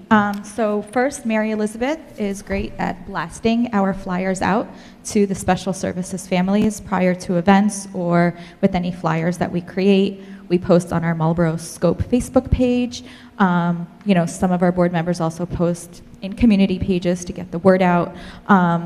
Some PTOs do promote it in their weekly newsletters or blasts that they go out or on their Facebook pages. Again, there is no continuity among the schools for that, and some principals are great in supporting us as well. Thank you. I'm a little disappointed to hear that some PTOs are not. So just Mr. Ballone, I want to bring it up to you. It's great that Mary Elizabeth does it to the special needs parents, but I think this can go beyond that. I think everybody should support this. So I really do strongly urge that, you know, other PTOs, the schools, do the best that they can to support this. So a follow-up And the question board. on I that. bought a T-shirt myself last year. And the board. A follow-up question. Did you say all schools got a grant or all schools didn't? I think you said, right? 7 out of the 8, but only 7 applied. Applied. But each school got at least one. So we do our best to try to spread it across all the different schools. Great. Across maybe OT, PT, autism, LLD, you know, the different special education classes and whatnot. Yeah. So similar to the Marlboro Educational Foundation, Yes, not all similar schools process. applied, so we could probably work on that a little bit as well. So, Yes. But thank you. Thank you for that. I just want to take a minute. Mr. Ballone, the district sends out scope updates and fundraisers to the entire district. I get those as a parent from Marlboro Township Public Schools. So I know that the district is blasting it out to the entire population. Did you not get the email? We all get them. I think that's a recent change. I think that only started recently. Mary Elizabeth just got rights for the whole district. All right, They I used just to wanna only make sure go the out right to information special is ed shared. department. We all get Yeah. scope updates, and it's wonderful. We're happy to support at the district level if we can do that. So, you know, we can work with Mrs. Tyrone so we're not duplicating efforts. But we're happy to do that. We do it for the MEF. So, okay. Any other questions or comments for Scope? I just want to note that on the financial and business operations matter, item number 12, the grants are actually going to be up for vote tonight at the board. Thank you so much for the work that you do and for being here tonight, and for what you're doing to support our students and our teachers on a daily basis. It's really appreciated.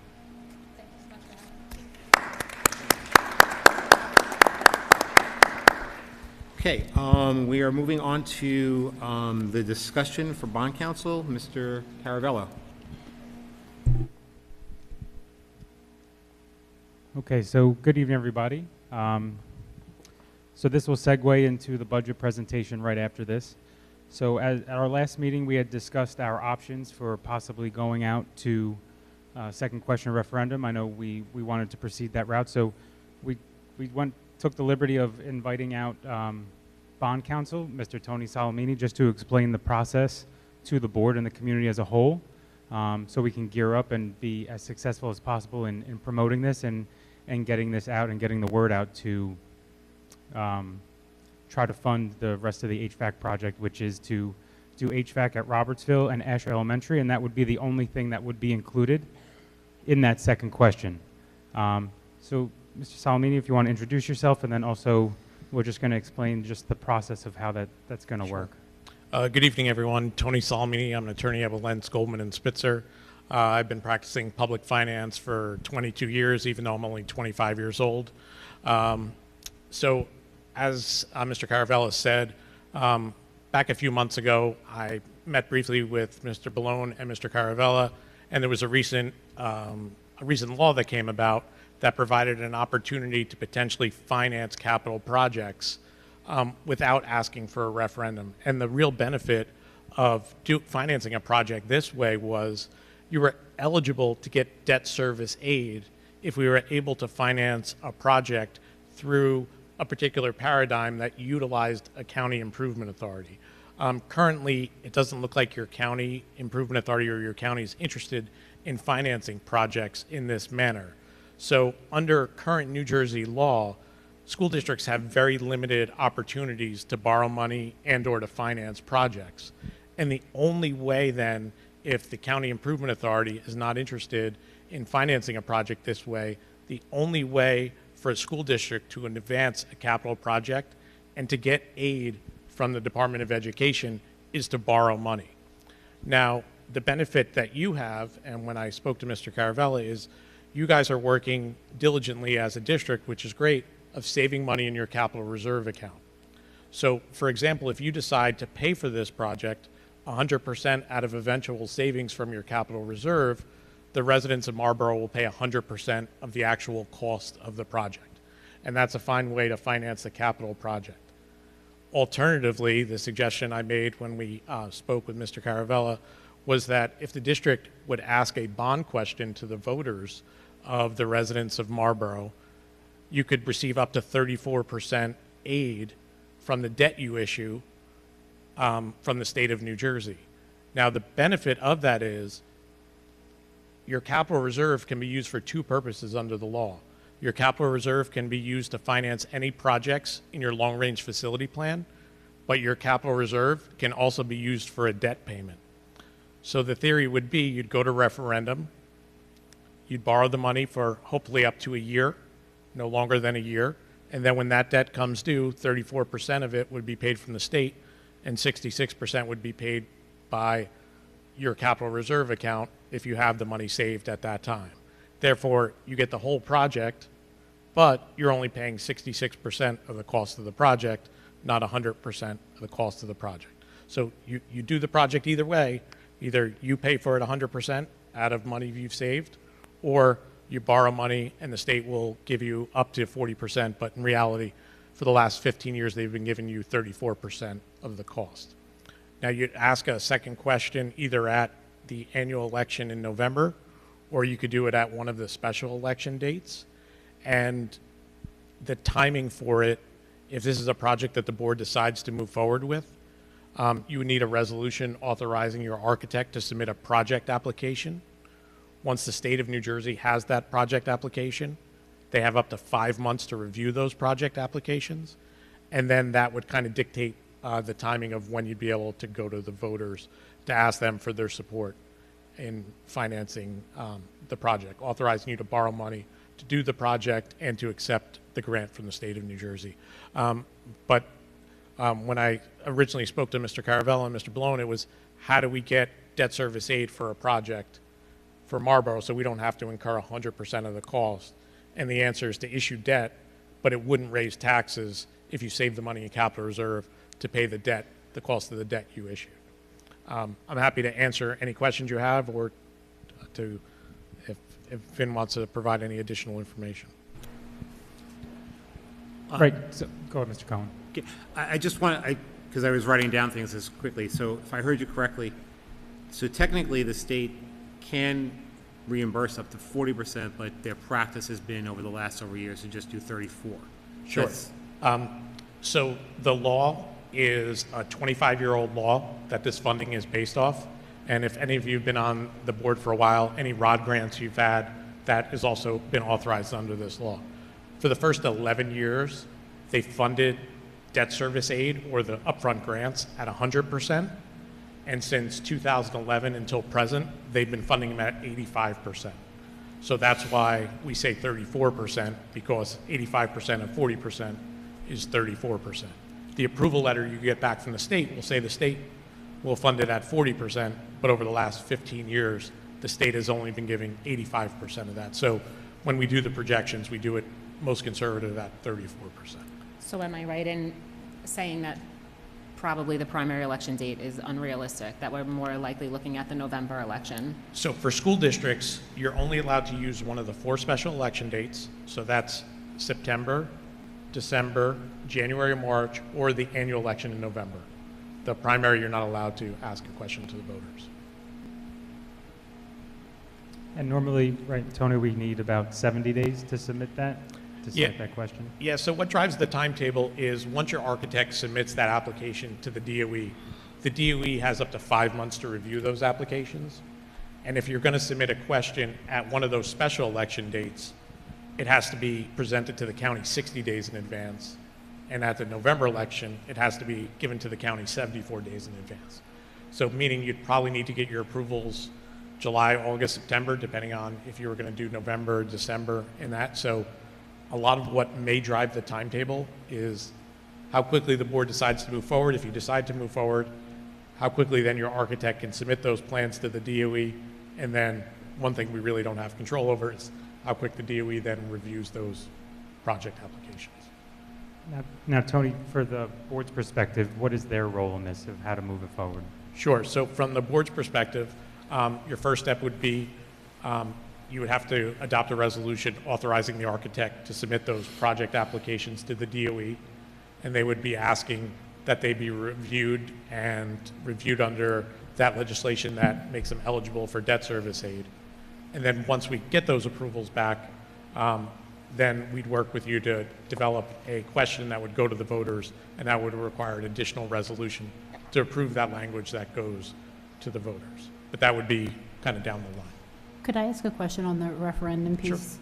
I was just trying to quickly jot the note down. When you were talking about that, and you talked about something with borrowing money and the percentage, can you just break it down for me? If we were to go that route of the referendum, the cost, and maybe that's for you, so either person is fine. I just don't know how that works. Yeah, so just in simple terms, I can give you a brief example. So if your project costs $3 million, roughly, we would go to the voters and say, we're going to do an HVAC project for $3 million, of which up to 40% is eligible for aid. So we would borrow $3 million because we have to have debt to get debt service aid. And then 1/3, roughly, of that $3 million, $1 million, would then be paid for by the state. And $2 million could then be paid back by you guys from your capital reserve account. So there would be no new tax increase to the voters. And then would be a small interest component on that because we have to borrow the money. Again, 1/3 of that interest component would be paid for by the state, and 2/3 would be paid by you. So the benefit in my example is roughly, $1 million plus benefit from the state at a $2 million roughly cost to you to get you a $3 million project. Thank you. I mean, That was helpful. Thank you. So there is no tax impact because there would be nothing being funded out of our operating budget. Everything would be coming out of the reserves and also through debt service. Similar to what we did last year with Marlboro Elementary. So we actually funded partially, I think it was like 30-something% of the project through a ROD grant because they brought out new rounds of ROD grants we were able to apply for and were eligible for, and then the rest was funded out of reserves for Marlboro Elementary last year. Just historically, what does the approval rate look like for a project? And is it approved based on the need for the project, or is it subjective? This is an HVAC system. It's not something that's like... So that's a great question. Projects are either eligible for aid or they're not eligible for aid. So an HVAC project would be considered an eligible project. So, yeah. We'll talk about that. So just working backwards for a second, because let's say hypothetically the board does a resolution next month. From a timing perspective, we would have to have an architect put together the plans, submit the application, then we have 5 months, up to 5 months for the state to do the review. Could be less, could be fully 5 months, depending on what they get. So that's 7, 8, let's say. So we would need to calculate whether or not, it sounds like as if it's 7 or 8 months, we're not making September. It would be right? very, very difficult to make September. So we would probably either need to think about November election or December or possibly January of 2026 to get the referendum for a vote. Yep, I think that's an accurate and fair statement. Okay. And Mr. Caravella, other than the interest on the loan itself that we have to sort of be concerned about coming out, and that can be paid for out of the capital account as well, the capital reserve account? Yep. The only other cost that we would possibly have would be the architect Yes. and bond counsel? Yes, and then you would have some marketing. If you would like to market the second question, we could do that in-house, or I know a lot of districts have been successful around the area using specialized marketing firms that specialize in advertising referendums for school districts. Also your financial advisor, and then we already have our auditor on retainer, but they would also be involved in how we want to issue the debt and how we want to present it on, basically in the annual audit. And these costs would be also part of the overall bond that we would do the referendum, or would we have to pay that out of operating? So if the referendum is successful, all of those costs would be rolled into it. If it is not successful, then the district would be solely responsible We'd for have to eat those. the costs associated with it. Correct. But ultimately, the architect you would need anyway, because if we're going to go forward with our own project, no funding from the state, the architect would have done the work that we need to do anyway? Correct, and that's budgeted in our operating budget normally every year, revolving architect fees, so we budget for those routinely anyway each year, and then some of them come out of the reserve account as well for the project that you're putting forward for approval. Okay. Now, the timeline for this is also that, with speaking with the county, so if everything is successful, we would be able to actually go out into the spring and start bidding. We would have a winning bid, we would present it to the board would approve it, we'd lock into a contract with them, and then once that is actually taking place, hopefully by then we're able to receive the 40% funding and pay off the debt that we have taken out, and then the project would start for the summer. And it would actually be included in next year's budget that is submitted to the county, not this year's. Because if you do a second question and it's going to happen in this year's budget, it has to be reported to the county, so it's not being reported this year. It'll be recorded for next year. And also, if I can just add on the professional cost, the benefit of the referendum as well, 34% of those costs are also eligible for aid, because when the architect submits the total cost, it's all the cost of issuing the debt and doing the project. So 1/3 of that is eligible for aid as well.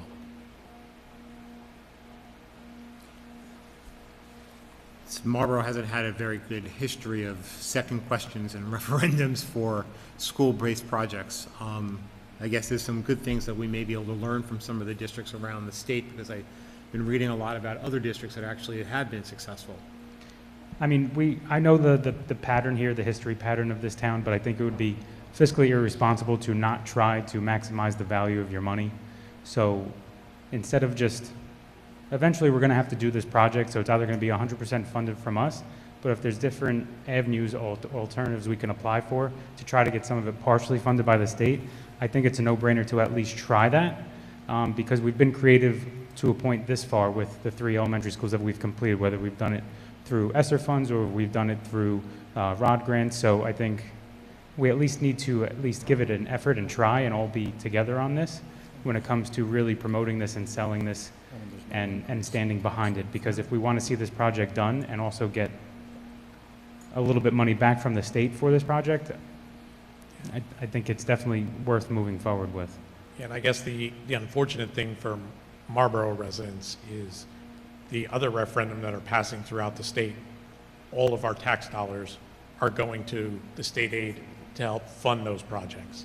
So this is kind of a little opportunity to have some other tax dollars kind of brought back to your community, because the other surrounding communities that are having successful referendum, their aid is coming from all of our tax dollars.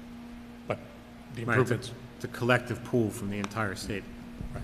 Yeah, I mean, this is in a lot of ways, and I said this to you before when we were at recess, it's almost like a 33% off coupon that, would help us. I don't know anyone who would turn that down. But thank you. Any other questions for bond counsel? All right. Thank you. Have a good Thank you for being here. Thank you for coming. Thank you. Thank you, Tony. Mr. Caravella, you're going to take us right into discussion number 4 on the budget. Yes.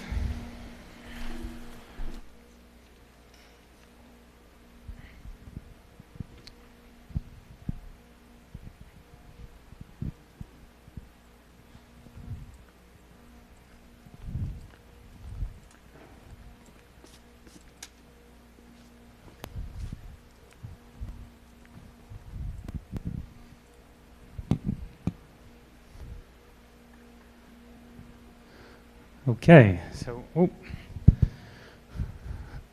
we're going to get right into budget discussion number 4.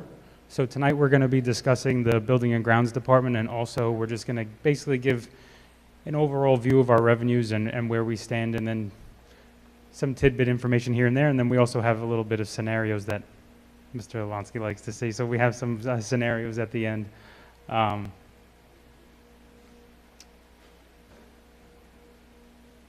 So as you know, we've went through a lot of the departments. This is really the last one. You'll see, before we get started, you'll see that you have your budget binders in front of you. So each of them contains an index, and in that index, you'll just basically see what each tab means. The only tabs that you do not have so far are tab 21 and 22. Those will be coming, and we'll be adding those into your budget. We'll probably email them to you so you have them faster rather than waiting to the next meeting. But we've also added all the presentations. You'll have school-by-school budget, pupil enrollment, revenue, summary, and tax impact. The only thing we're waiting on is just to finalize tab 21 and 22, which is your benefits and your salaries. So again, how I do similarly every year, I open my door to anybody who would like to schedule a meeting and meet with me individually or in groups, no more than 4, about the budget. You can also email me questions if that's easier when you get some downtime and want to read a budget binder.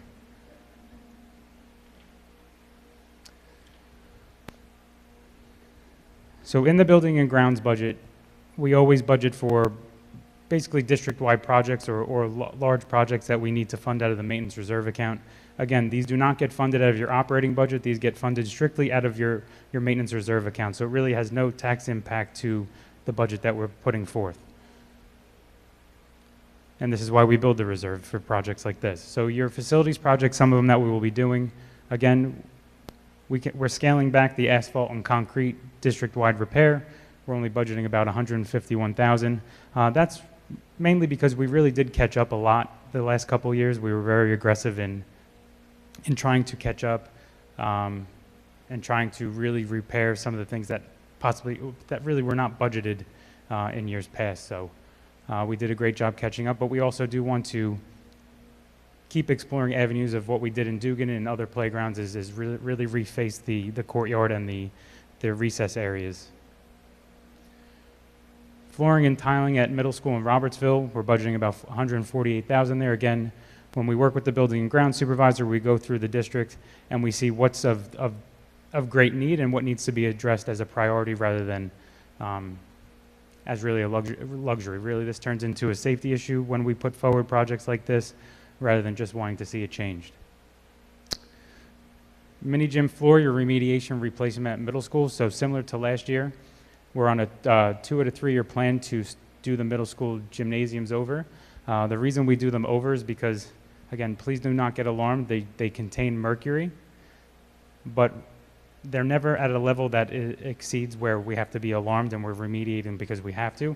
We're just taking a proactive approach to do this now instead of kicking the can down the road and having to do it later. Because there have been horror stories where schools get shut down and things like that. We're not trying to get anywhere near that. We want to just be proactive. So this will be the second gym that we do. Last year we did the first auxiliary gym. This year will be the second, and then next year we hope to do the actual large gym at middle.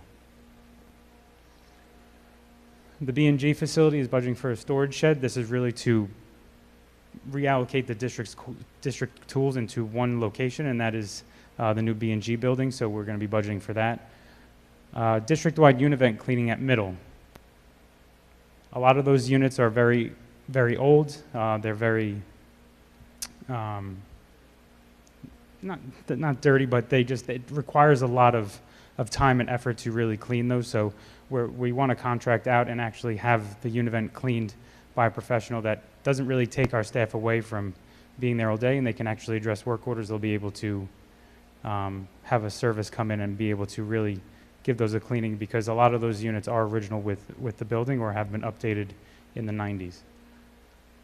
Some of your other facilities projects, your district-wide painting, that's something we do every year. Your courtyard repointing at Marrell.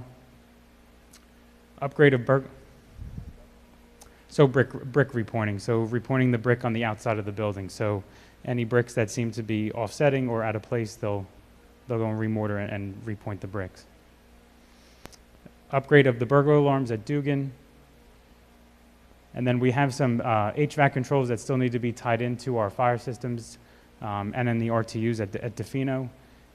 And then we have some auxiliary gym floor refurbishments at Memorial, so right in this school as well.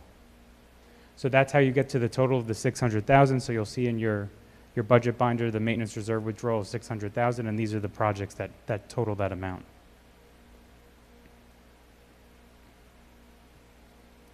So as we've done in the past with all of our presentations, this is a direct overview of the building and grounds budget. As you can see, there was a decrease, and that is really due to the projects. We didn't take as much projects out of the reserve accounts as we have in the past. So that is really for the decrease. You could see every other line has increased, and we'll get into why that is. So you have your utilities, your ESIP payment, your contracted services, your contracted custodial costs, your equipment, your supplies, your miscellaneous items, and then the projects that usually mainly come out of the reserve accounts. So your utilities have increased over $200,000, $228,542 to be exact. And really that increase is really due to, there's more energy output going out in the district. We're utilizing more. We're starting to install more. But really that's not really the major cause, because we have been very efficient in what we install in these buildings. Really, as you know, the BPU passed increases onto the consumer. Technically, we are a consumer. All of these buildings are technically a consumer of that energy. So I believe in June of 2025, it actually is going to exceed close to 30% of an increase. So we're actually getting ready and gearing up for that and budgeting appropriately, because we are going to see our utility bills go up quite significantly, as we will in our residential homes as well. ESIP, so again, we're on an amortization schedule for all the work that we did. This is a payment that is budgeted in the operating budget.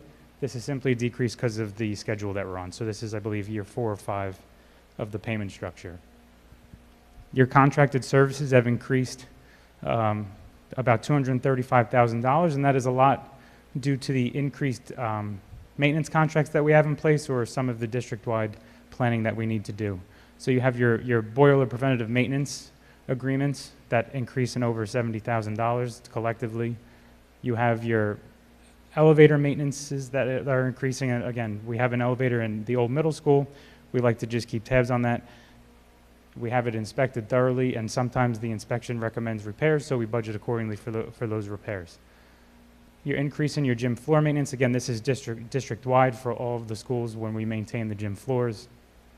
Your burglar alarm, your landscaping bid also increases, so we bid that out, I believe, like 2 years ago, so we're in year 3, and so we have to budget appropriately with the amount that was bid set forth. So you have your increased fire alarm and repair maintenance of $56,000, and these are just routine maintenance and repairs that happen throughout the year, district-wide. Quick question. So, like the boiler maintenance, those are outside contractors we're talking about? Correct. So at what point, Vin, do you look to, like, re-RFP, whatever you want to call it, go out there and see when someone says it's $70,000, well, what ticks your clock to say, okay, $70,000, I'm going to go out and see if there's somebody else that'll do it for not $70,000 more? So a lot of the boilers, if I'm not mistaken, are not every company services every single manufacturer. So sometimes we have to be meticulous in who we bring in to service that boiler, because they may not be certified or credentialed to actually service that boiler. So that's why it's always it's technically proprietary when we get those contracts. Your last one is your contracted services, your custodial services. So the district will be going into the second year with ACB. This is just the contracted amount that we have to increase by per the bid that we went out last year. Some of your other increases, so your equipment. So in the equipment line, we're budgeting for 2 replacement B&G vehicles. They're at their useful life. I believe one of them, actually the bottom is starting to rot out. So we definitely do need to get some vehicles for that department. One is a plow truck and one is an SUV in the amount of $125,000. Also purchase of tractors for snow plowing at the middle schools. This will actually alleviate a lot of the pressures that some of our staff have been facing with removing snow, with not having a lot of automated equipment to do so. A lot of them utilize shovels or snow blowers, so this will actually make it a more efficient approach for when we do have snow. Again, these are going to be one-time purchases. We expect this equipment to last us for a while, so this would not be like a routine budgetary item. Purchase of a flatbed trailer with a lift. This again is going to help the building and grounds department in transporting and basically having things installed in a more efficient manner, and we actually won't have to go out to a contractor to actually help us install these things if we don't have the proper equipment. So your supplies have increased by $82,000, and there's a multitude of reasons why. One of them is just really your ground supplies. We're basically going to replacing a lot of the playground materials, so we budget accordingly for that. Your repair parts of $15,000 for exhaust fans at certain schools. Again, it's district-wide. It comes up as an as-needed basis. Your upkeep supplies of $33,000. This is really due for electrical lighting equipment needed. So a lot of the lights that you see in the exterior, in the parking lots, anything that needs to be repaired or maintained, we will budget for supplies, and we will try to do that in-house. If not, then we always try to go with a service that might be on co-op or state contract. So your safety and your testing, this is a decrease due to the lead testing that's required every 5 years. We're actually doing that this year, so that will come out of the budget for next year. And then again, your projects have decreased the most significant amount, and that is mainly due to last year we budgeted for the Marl HVAC project out of capital reserve. This year we're only budgeting for the $600,000 worth of projects that was on the previous slide. Okay, so does anybody have any questions about the building and grounds budget?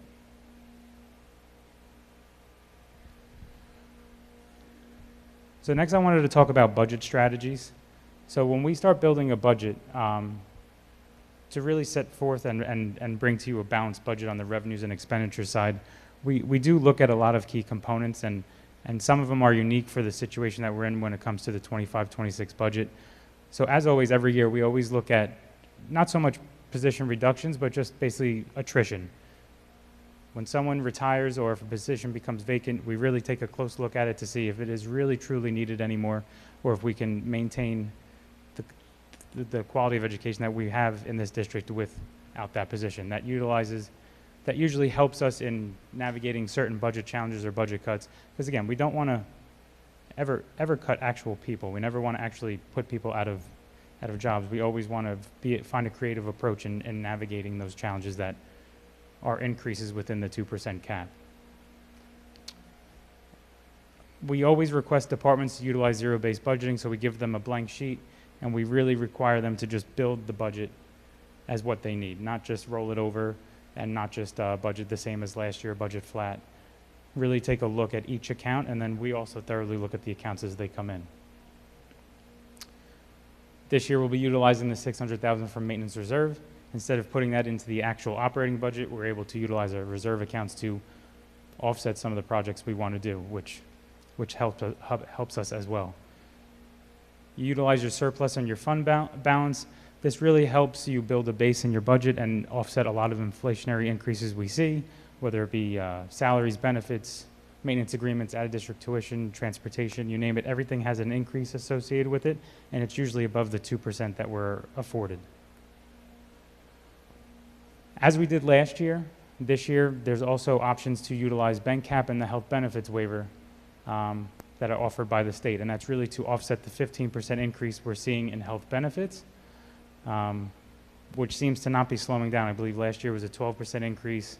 The year before that was about a 10 or 8% increase. So, compounded, you're looking at almost 35% over a 3-year period of health benefits increasing for the staff.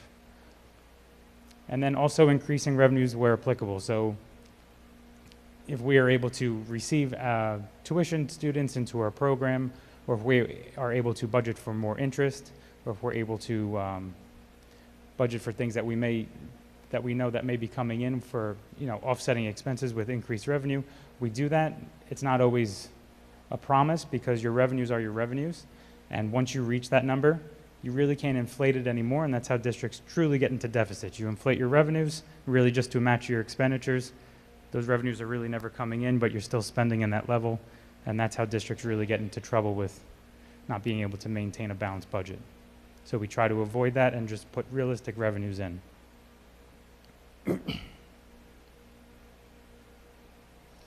So the bank captain healthcare waiver. So similar to last year, I believe in your binder you'll see that the health benefits have actually gone up. Again, not sustainable for any district that's in the state health benefit program. But your health benefits are set to increase about $2.4 million from the previous year. And then in accordance with all of our salary agreements, those are set to increase about $2.1 million as well. So that's about $4.5 million in increases in 2 categories. So again, when you use the 2% the 2% cap, that doesn't allow you to sustain keeping up with everything that it goes up by. So in order for us to sustain what we have and keep up with that, the state does offer us waivers and the utilization of bank cap to try to continue to match that. Again, that does not mean we do not go in and look at every department and try to make changes and reductions where we can with things that are not necessary. But unfortunately, if you want to maintain the level of standard that is Marlboro, you have to utilize the options that are given to you. And in this case, you're being given $256,000 in bank cap, and the way it works is the state will calculate what your waiver is based off of your health benefit costs. So you're eligible for a waiver of up to 1.8 million. Again, the 1.8 million helps offset the health benefit increases that we're seeing at such an exponential rate. It doesn't cover the whole thing, but it definitely alleviates you having to make sacrifices in other areas of your budget just to be able to afford the increases. Is that making sense for everybody? Can I ask a question on the health benefits? Yeah. So that's not negotiable. That's an increase in premiums through our employer-sponsored health, right? Right. So we're part of the school employee health benefit program. So our broker will let us know what the increases are looking like. Contractual.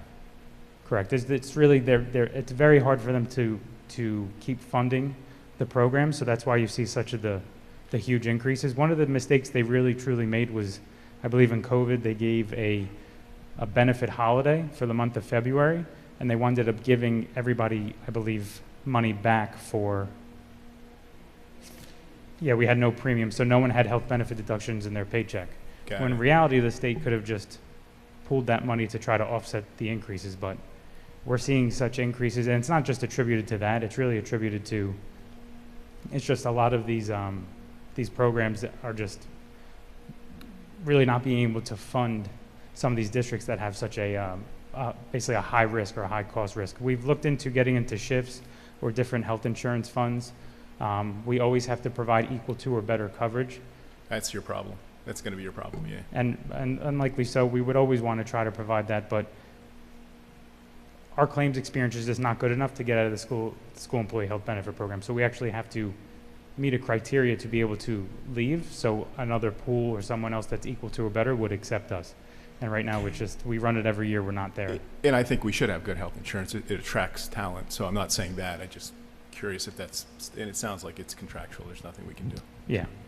Okay, thank you. The 2 buckets that you mentioned, would they be like the largest increase that we'll see? I mean, I know there's increase across the board probably, but would those 2 buckets be like the largest increase we'll see in the budget, or? Yeah, so you'll see that those are the largest increases, and when you see in the next presentation in 2 weeks, when we look at just basically the overall budget as is, I believe the overall budget is set to go up about 2.33 million, because a lot of the departments we have tried to reduce where necessary or where we can, but you have a $4 million increase in just 2 categories alone, and those 2 categories I believe make up about 87% of your budget as a total. So you really do need to take these waivers that are on the table in order to sustain the level of programs and the quality of education that we have here, because if you don't, then you're going to have to make cuts significant to that amount. So again, our recommendation is to go to the 2% and to use the bank cap and the health benefit waiver, and this is solely really to just offset the cost that I just talked about, and that's really your health benefits and your salaries, because unfortunately, if you are ever to make significant cuts like that, unfortunately it would have to be staff, and staff does come with benefits, so those two do go together where you would be able to reduce both of those lines, but those are the only way you can reduce both those lines. And we're not trying to do that. So again, some of the costs that exceed the 2%, so average your negotiated agreements are about 3.5%. Your health benefits, again, that basically makes up 21% of your total district budget, where your salaries make up about 60.3% of your total district budget. So I was wrong. So it's 80%, not 87%. So your contracted nursing services are up 123%. Now the percentage is up drastically, but it does not mean it is in the level of where it's like 2 million for the other categories. It's just that's the variable percentage it's up for. But that's really due to a mandated need. These students come in, they have an IEP. If that's required, we have to provide it. So that's why we're seeing a level of increase where that nursing service is actually provided for students coming in.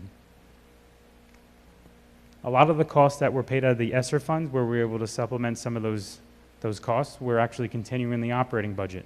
For a couple of years, we were able to fund the ESY program out of the ESSER program. Now we have to incorporate it back into the operating budget, how it was pre-pandemic. And then also Chromebooks and other areas of the general budget where we were able to fund with federal funding, we need to put back in the operating budget as well. So there's your total revenues for the year. So your source of revenue totals is a little over 102 million. Again, your local tax levy, as we're proposing, makes up 80% of the budget. And the reason your local tax levy makes up so much is because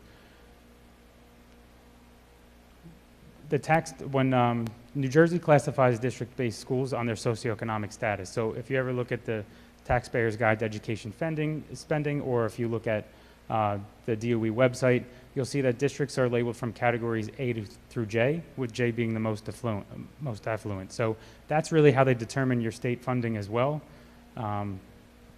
Normally, if you have one of the lower letters, you get more state funding compared to if you are an I or a J district. So Marlboro is considered an I district, and this is one of the indicators that, again, the state uses to calculate the taxpayer's ability to pay or provide that local fair share, as they call it, for supporting the school budget. So you can see about 95% of the budget is made up from your state aid and your local tax levy. We are projecting flat for state aid.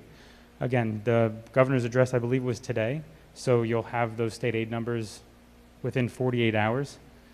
We're hoping to see an increase, but we're praying to just stay flat. I think flat would be a win for this district as well, because you do not want to see any more reductions in state aid, because then that means we have to make that up. We have to find a way to balance the budget. State aid can go up for a couple of reasons. We are seeing an increased population in special education, and we're hoping that with the ongoing discussions and the meetings that we've attended in Trenton, that they do hear our concerns, and that's really to fully fund special education and transportation, and to make the funding formula more transparent and to be able to see what actually goes through it. Also, our free and reduced lunch category has gone up, and that's really due to the Medicare eligible students. So that should be another factor that's taken into account when they're doing our funding formula. So may see a little increase, maybe flat, But what the what the state did come out and say is that in a broadcast last week, they said even if you lose funding, if you lose state aid funding, it cannot go more than 3%. So it's basically, it's negatively capped at 3%, where you can't lose more than, where our projections would be 241,000 if they were to lower our state aid. So I know some districts, it was always a crapshoot where you would lose millions or nothing. They actually came out and put a control in place where it would be only 3% we could possibly lose. Again, some of your other areas, so your maintenance reserve, there's that 600,000 again. Your extraordinary aid, your interest earnings, your tuition.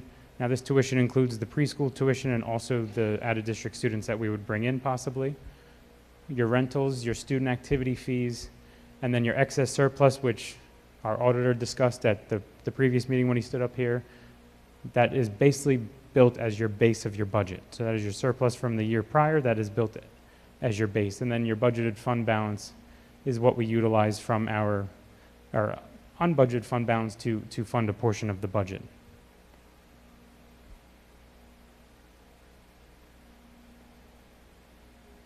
Go ahead. And maybe there's no reconciliation to this. I know you said ideally, state aid projected is flat. We'd like to see it increase. I think the governor announced today that he announced his budget. He said he was fully funding it from last year with a slight increase. Doesn't mean that we're getting the slight increase. But then there's also the footnote that I saw in both the reporting today, but you also have on the bottom, which means don't be surprised if you see a decrease up to 3%. How do we reconcile all that? This has been our problem for, I think, since S2 has been going on for the last 7 to 8 years, is that no one really truly knows what goes into that funding formula, how it's calculated. We just knew that we were one of the districts that were going to be affected by S2. But again, I believe last year a Monmouth County district lost about $5 million when they were projected to stay flat. So you don't truly know, and that's one of the everlining issues, is that we want to just know what goes into the formula so we can really be able to see if it's being calculated correctly with the information that we provide them each year. I mean, that's a start. I mean, it helps to give districts a peace of mind. They won't lose more than 3%. But when you're already fighting increased costs and just navigating budget challenges as it is, we can't afford to lose anymore. We've already lost $4 million over the last, I think, 5 or 6 years. All right, thank you. I knew there was no way to reconcile it, but just a frustration. Yeah, we're hoping something changes.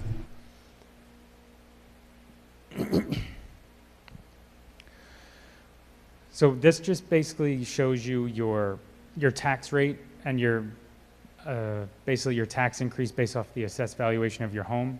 So from the left you have with the 2% cap, the middle you have the 2% cap plus the bank cap, and then to the right it is your 2% cap plus the bank cap and the health benefit waiver. Now, I just want to let you know, in order to take the health benefit waiver, you have to take everything that's afforded to you first.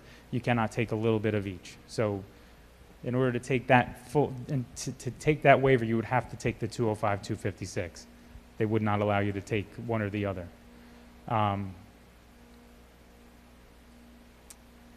Budgetary cost per pupil is a big thing also. So we just wanted to point out, per our comparative spending guide, our budgetary cost is $18,994. That is actually under the I districts, or is that in, I believe that's in Monmouth County. We're ranked 24 out of 76. So that actually means that even though we do propose the 2% in the bank cap, we're still very fiscally in tune with how we keep our budgetary per pupil spending down. So we are 24th out of 76.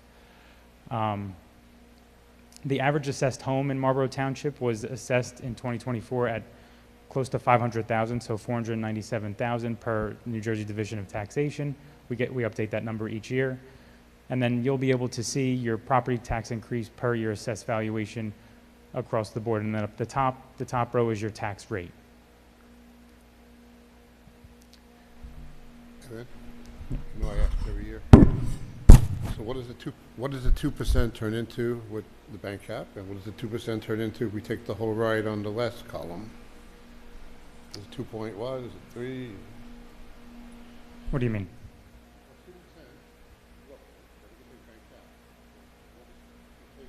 The full bank cap, what does the 2% turn into? It's 2 point what?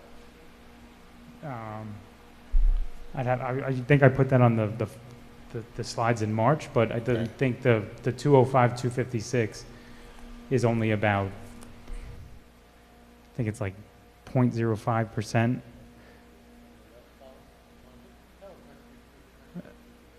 The last column would probably about, I think it's about, so 8 million, 1, 2, about 4.5%.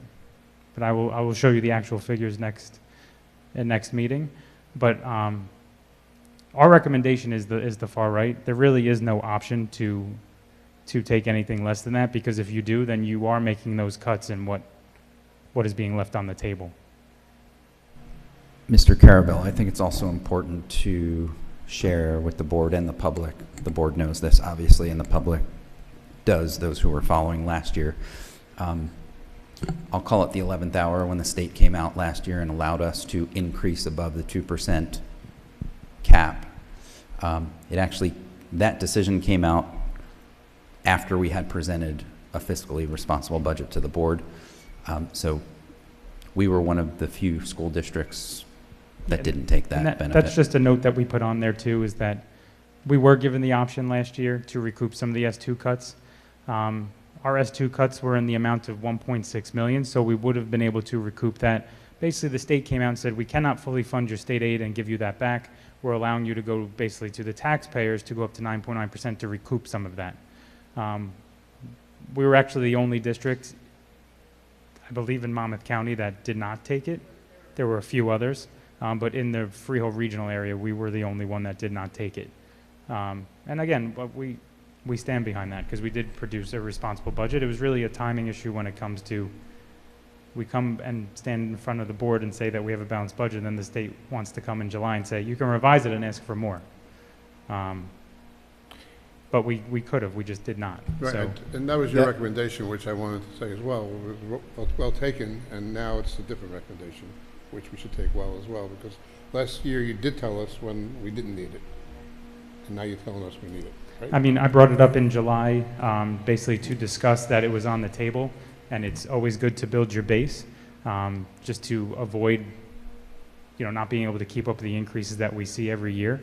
But this year we have to build our base, because the budgetary gap will just continue to increase, and you'll be making significant cuts in the future that are not ones that I don't think anybody would want to be on the board for. Yeah, and I would emphasize too, you mentioned we didn't use that tax levy. That doesn't mean Marlboro taxes didn't increase, because we pay a significant amount to Freehold Regional High School District. You do. So I think there's some confusion where a lot of our community feels that the K through 8 district raised all those taxes. In fact, thanks to you and thanks to the administration, we were able to not do that. But that said, Freehold Regional High School District went fully, I think they went completely to the cap, which affected us. So I'm not saying it's right, I'm not saying it's wrong. I don't know the position they're in, I don't serve on their board, but just a point of clarification I think is important. Could I just also ask you a question? So your recommendation, you said, is on the far right column.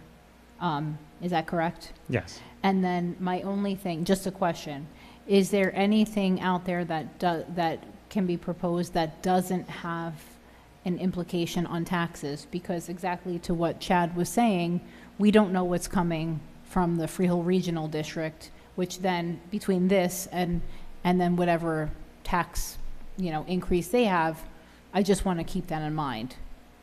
So you, as you saw before, your local tax levy is 87% of what makes up your budget. We have to produce a balanced budget. In those areas, there's really unless you were to take your budgeted fund balance, which, again, that is basically like a cardinal rule where your budgeted fund balance is something that you build for emergencies over time. If you were to completely exhaust that to fill holes in your budget, all you're doing is really kicking the can down the road in hopes that you have a surplus for the following year to fill those holes again. So that's always an option, but that's not really a responsible option when we're trying to, sustain what we have. the state aid, unless they really revise the formula and fully fund special education, fully fund out-of-district transportation, fully fund items that seem to be going up even more than 5% to 10%, there's no way for us to even find revenue sources to keep up with those increases, unless we would go to the taxpayers. And because the state labels us an I district, a lot of the state aid that they accumulate in that budget really goes to districts that they technically deem in the lower grades or in need. So like A, B, C, so like Abbott districts, things of that nature, where they will just completely fund them through state aid, and where the local fair share and their rateable assessed value doesn't really equate or measure up to how much they can raise, because they would be considered under adequacy, where we're considered over adequacy. So to answer your question, it's really hard to raise revenues in other areas without really artificially inflating them.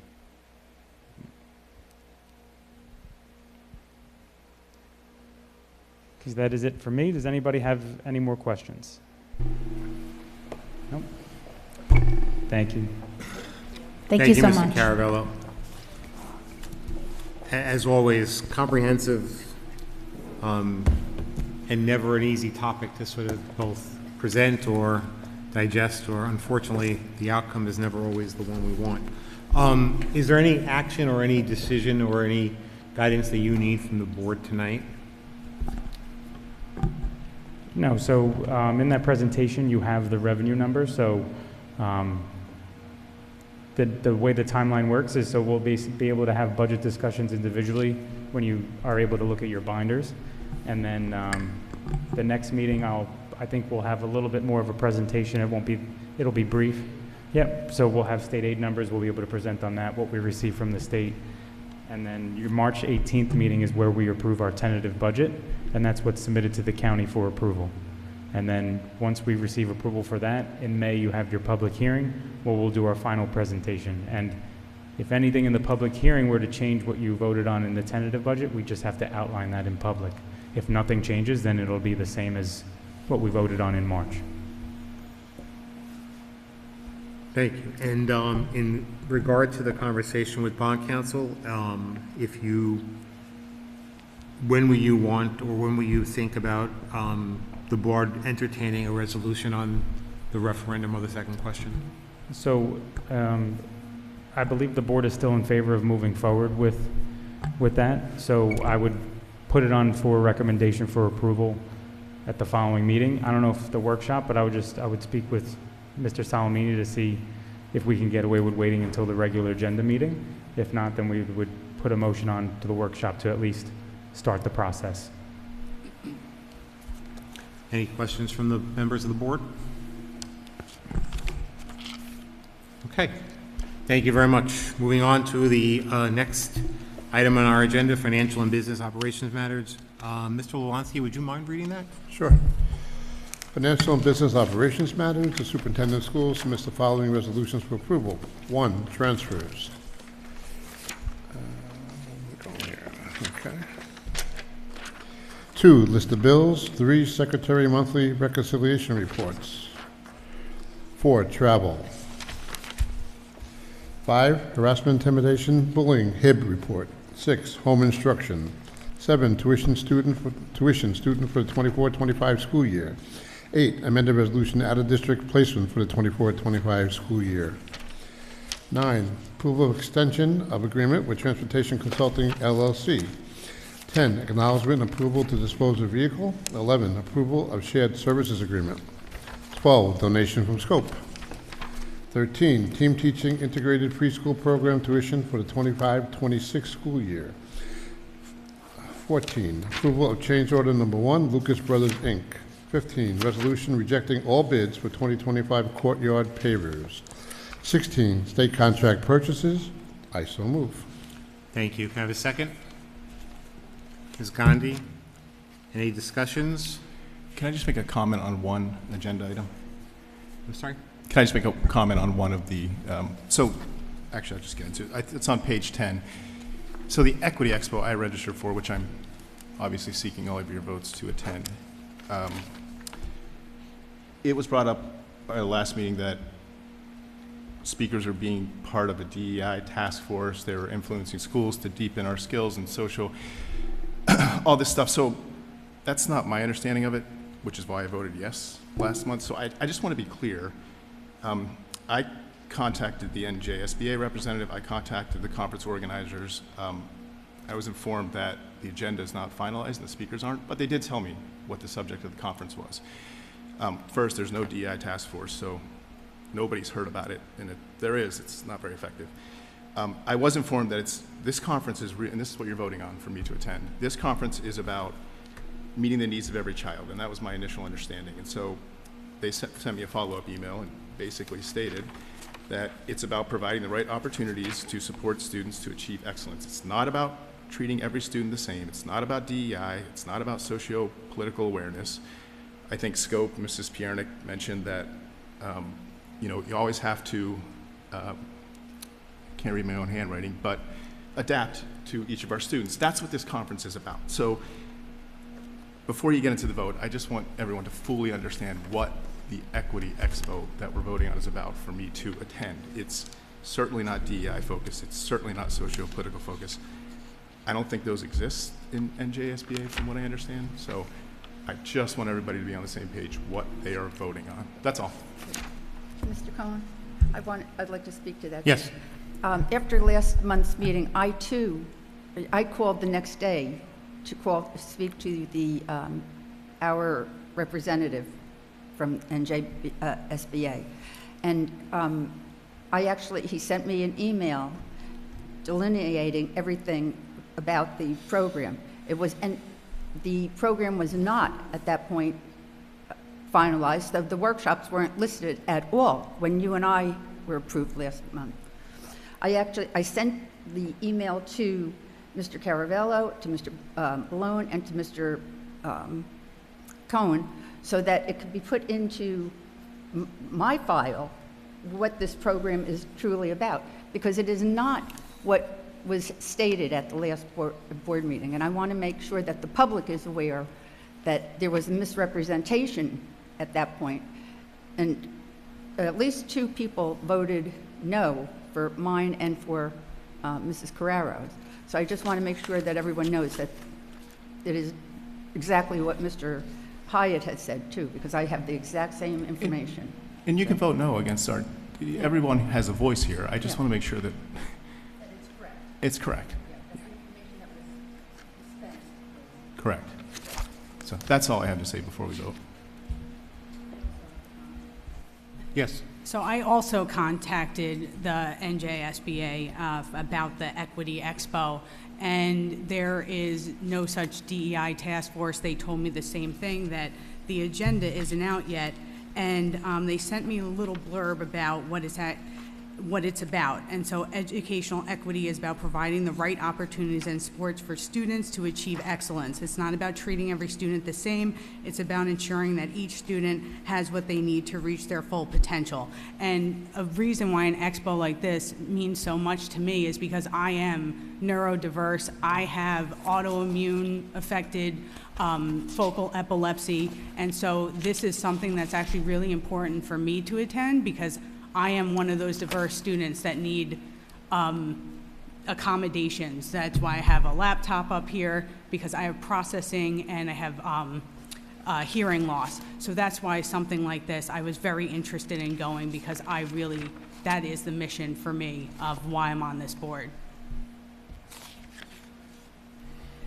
So just following on what Sue, Chad, and Jenna just mentioned, I'm curious, I'm going to ask Mrs. Seward and Mrs. Balomo, is that what you guys are against? Is that why you voted no to the professional Didi, I'm development? not engaging with you in this back and forth nonsense. So I will vote how I vote. You can vote how you vote. Great. I stand Thank you for not behind what I responding want. to me. Thank you. I'm What not about up you, here Mrs. looking for your Seward? contentious I actually behavior. brought the printout of what I had achieved at the NJSBA convention. I know you told me I'd be sorry if I spoke to you like this in public again, but I actually brought my printout. Here's all the things that I did and what I took away from that convention. And I don't really You're telling, everyone here just We can basically go to said, that. please I'm don't just interrupt asking me. you. That's fine. Please don't interrupt me. We could- Please don't interrupt me. Ms. Gandhi, Please don't interrupt me. Ms. Gandhi, please let her finish. All four of you just said that there is no agenda yet. There is no set agenda yet. So if I wanted to vote no until there was a set agenda, I have the right to do so.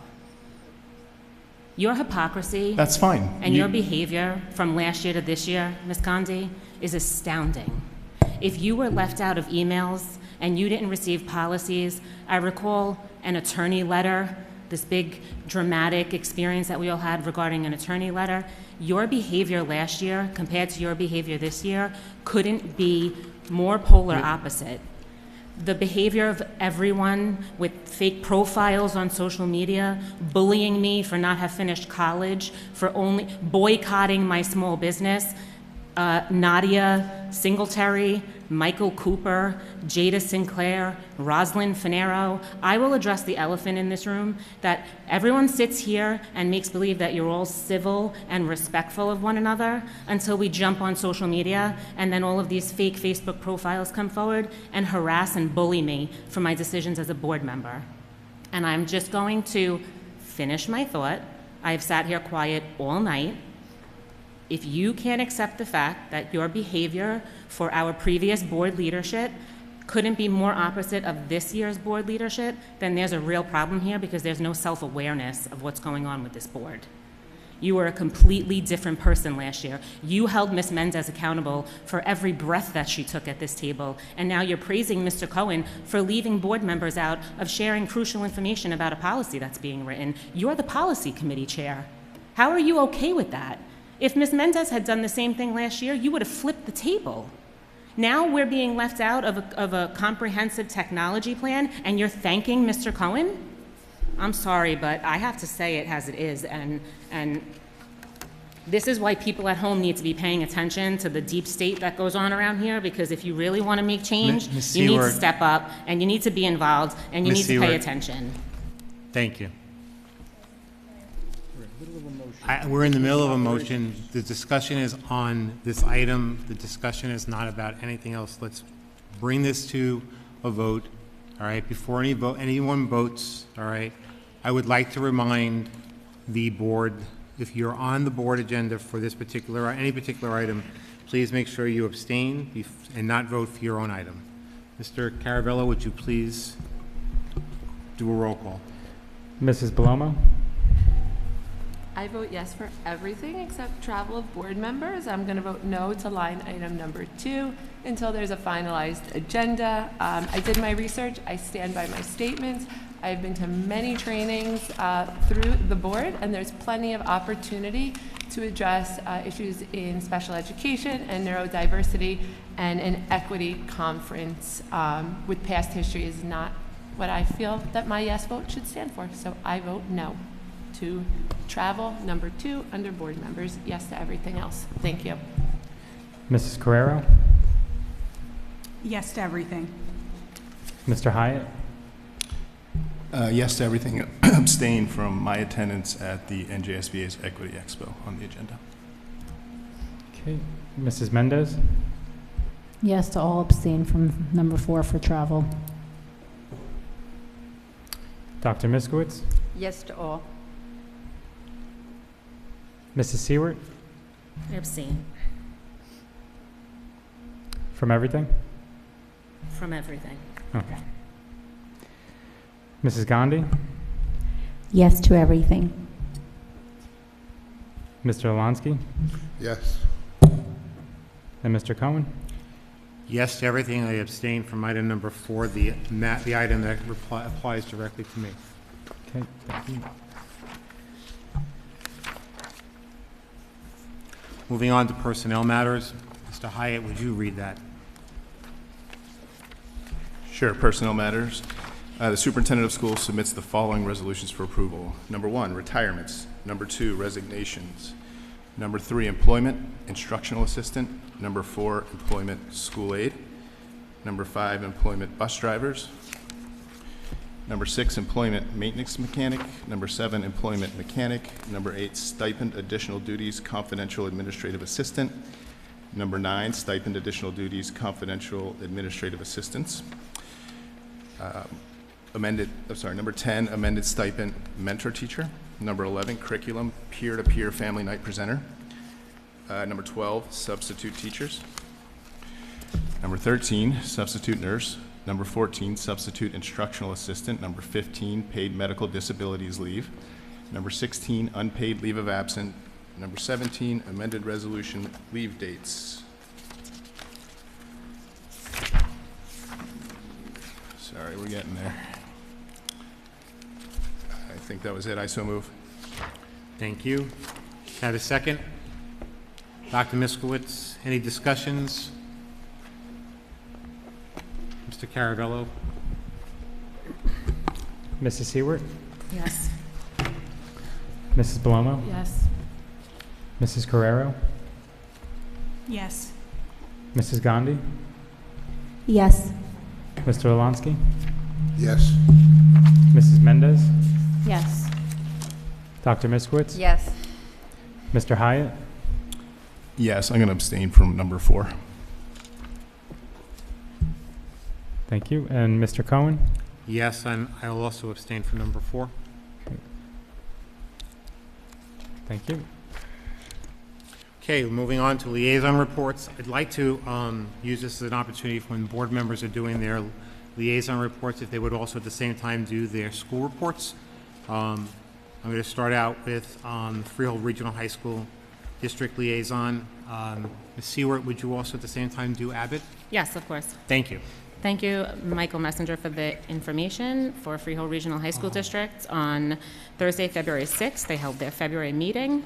Due to the state funding cuts, the Freehold Regional School District over the past 7 years, they have not been able to fulfill our long-range facility plan. Our plan is to have a referendum in November, and the voters will decide whether we should borrow money for mechanical, HVAC, ironically, electrical, and plumbing capital expenditures. We also have filled 50 applications with the state DOE in order to get their approvals that these costs will be 40% reimbursed by the state. The board will vote on the exact expenditures in August. Marlboro High School students will be taking their graduation proficiency exams the week of March 10th. There seems to be a consensus of staff that the cell phone ban has improved student engagement and test scores. Teachers are reporting that students appear to be getting grades on tests higher than their peers did last year at this time. So I think you will be happy to hear that, Mr. Pollack. Starting with this year's graduating class, each student's family has to fill out the FAFSA form, the free application for federal student aid, and they appointed a new vice principal at Howell High School. She had been an English supervisor at the school, so congratulations on that. I also have Abbott, so thank you, Mr. Perno, for the update, and also the PTO president, Maggie. I have a collaborative update from both of them. The 100th day celebration was a huge hit. The PTO set up a makeshift studio in our commons, and the PE, art, and music teachers led a 100-day themed celebration that was broadcasted to the classrooms. Students loved seeing one another participating in the activities. We have received quite a few donations for our winter food drive and are looking forward to donating and making a difference in the lives of needing families. Read Across America is up next. We will have theme days, shared reading time, guest readers, and a special Dr. Seuss themed performance from several of our staff members. This is the PTO update. Melissa Finkelstein, author of the best-selling series The Big Feeling Friends, shared one of her children's books, Picky the Panda and Tricky Tale, with our students. She taught us a few strategies that we can use to recharge when you're feeling overwhelmed to help our bodies and minds feel calmer. School learns about the duck life cycle. They had duck eggs at the school for the first time. This was very exciting. School hosted our annual Warm and Fuzzy Day, where students created them on Monday. I think that might be a typo, I'm sorry. School has Character Shines Drawing monthly and is aired on the morning news, and winners receive a play date with the principal. The month of January encouraged responsible reading, where each day students were encouraged to read for 15 minutes. It was tracked with a snowflake calendar, and students were to color each day completed. February 3rd, calendars were turned in, and students received an Applebee's reward. PTO also handed out Cold Stone vouchers after 5 books were read by the students, and they were able to redeem them for a free ice cream. We are currently looking into another local company to continue promoting reading. Some upcoming events. They have their Gertrude Hawk chocolate sale, which has begun. The yearbook sale will be opening. Goodwill. and Freehold Open Door Pantry, which fulfills all of Monmouth County. February is a slower month for donation, which is why Abbott chooses to do collections this time of the year.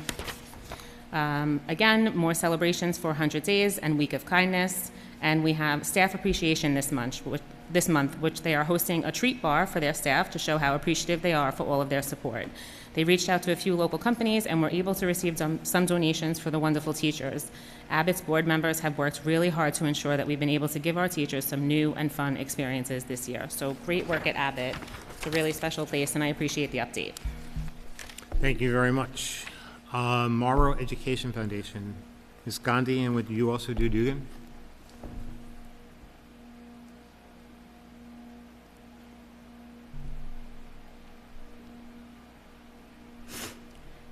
So for the MEF, I was actually invited to their meeting the other day where they discussed a lot of different opportunities and ideas and events that they're going to do to raise funds. So one of the things that they did mention was to please come support the MTPS teachers play against the Harlem Wizards on April 2nd at 7 p.m. Tickets are now on sale. We hope to see you there. And a reminder that the kids actually purchase these tickets because they see a lot of school staff supporting, and I hear that there is a special coach this year. So if anybody wants to see Mr. Ballone in action, I say you come, you absolutely come and support this event. I think it's, MEF, irrespective of what level of support they get from anyone, they distribute their funds evenly to every school, every teacher. So I really encourage everyone to come out and support MEF as best as you can. Come see the Wizards play against some of our school staff. And again, as I mentioned, Mr. Ballone is going to be a coach. So definitely come and watch him do that. That's all I have for MEF. Give me 1 second for the Dugan PTO update. Yeah, I was. Oh, we've got I forgot coach, Vinny's playing. We've got player. So I'm sorry, I left the him out. administration is well represented. Absolutely. Wait, can I play? I've played before, and I can tell you I was not the one that got pantsed, so it's a success. Sorry, give me 1 second. I do have the update.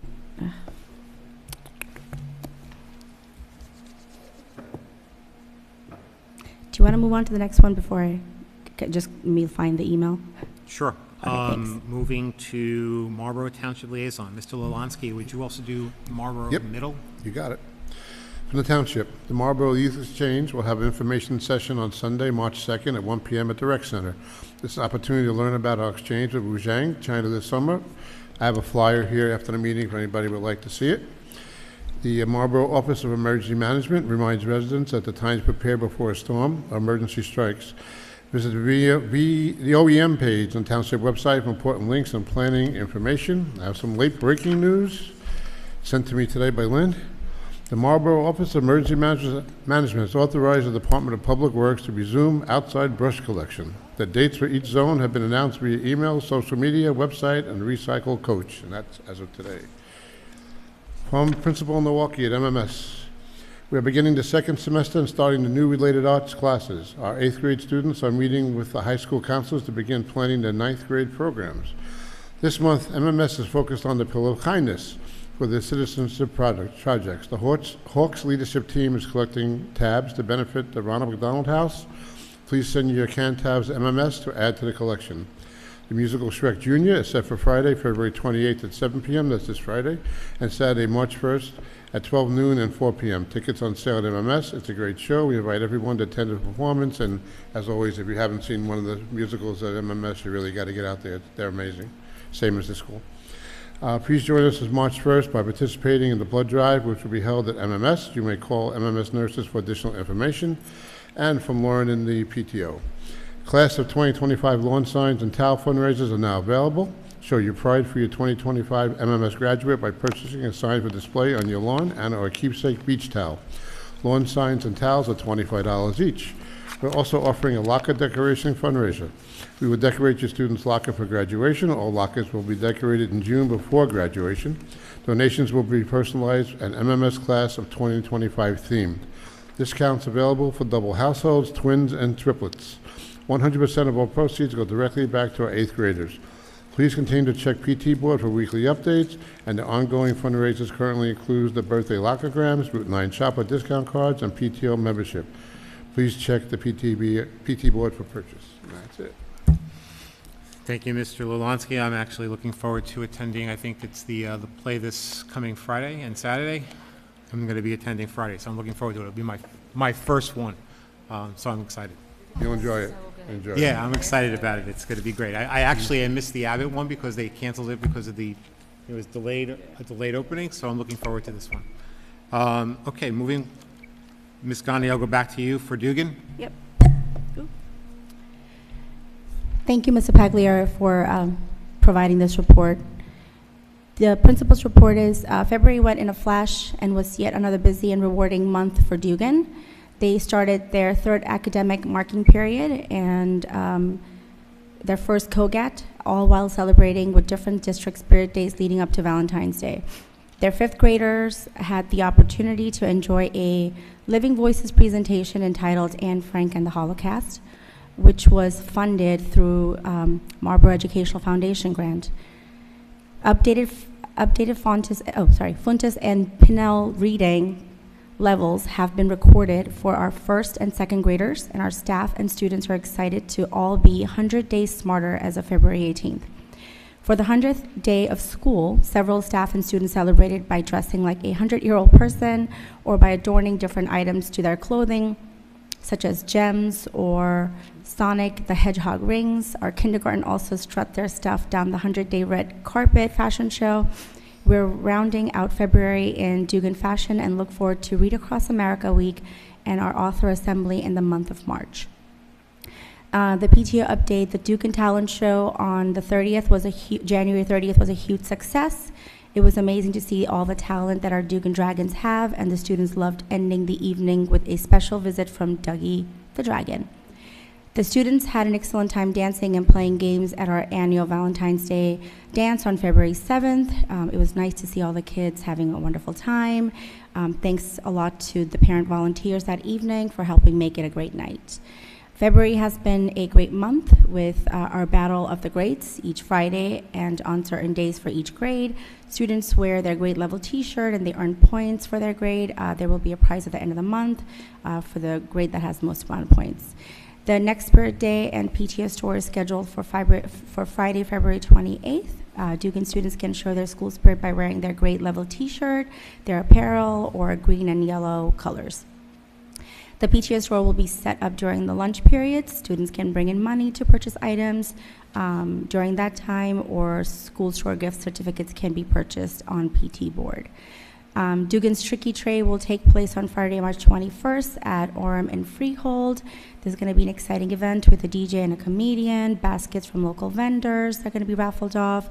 It'll be a great adults night. If you're interested, to go ahead and reach out to the Dugan PTO. The principal for the day raffle is still taking place for every donation of $25 or basket worth $25, which will be used at the Tricky Tray. The student will be entered into a drawing to be the principal for the day, having the chance to shadow Mr. Pagliaro. The Spirit Reading Assembly will take place on March 12th to follow Read Across America Week. The PTO is looking forward to having Joe Romano come and share his excitement for reading with our students. The Spring Book Fair will take place on April 1st through April 4th, so just keep an eye out for on your emails and the weekly blast. Yearbooks are currently on sale. The 5th grade student committee has been working hard on picking the theme and helping with the yearbook cover design, so this is definitely a yearbook not to be missed. Please see the blast sent this past Sunday with the information on how to order and also how to submit photos taken of your child during Dugan events. Thank you. Moving on to Monmouth County School Board Association, Mr. Hyatt, and would you also do Asher at the same time? Yep, I'll do the most important first, Asher Homes. So February has been another busy and fun month for Asher. They started this month celebrating School Counselors Week. While they wanted to honor Mrs. Kaleo for all the hard work she, in true counselor form, honored the entire staff instead for their commitment to the kids and collective well-being, and she was here tonight. Obviously played an instrumental role in helping those kids get ready for tonight. So awesome. Let's see. Next, thank you to Mrs. Cleo for all the work you do every day to keep our minds and emotions safe and healthy.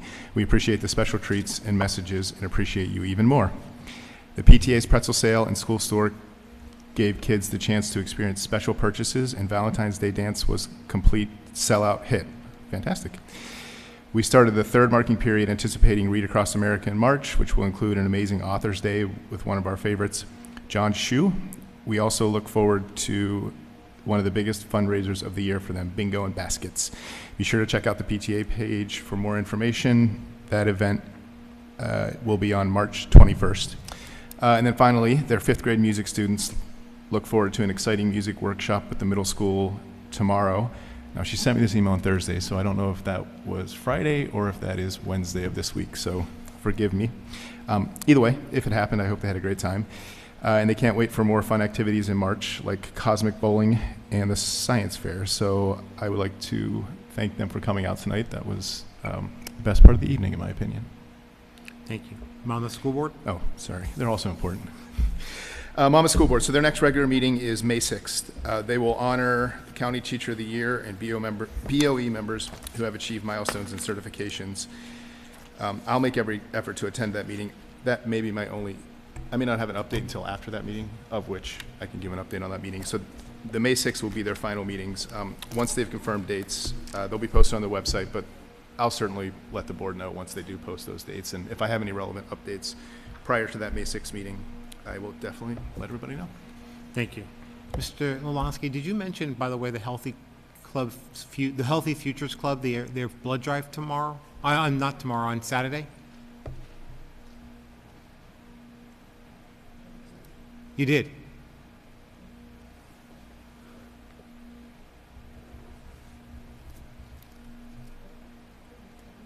Well, I just did. It's okay.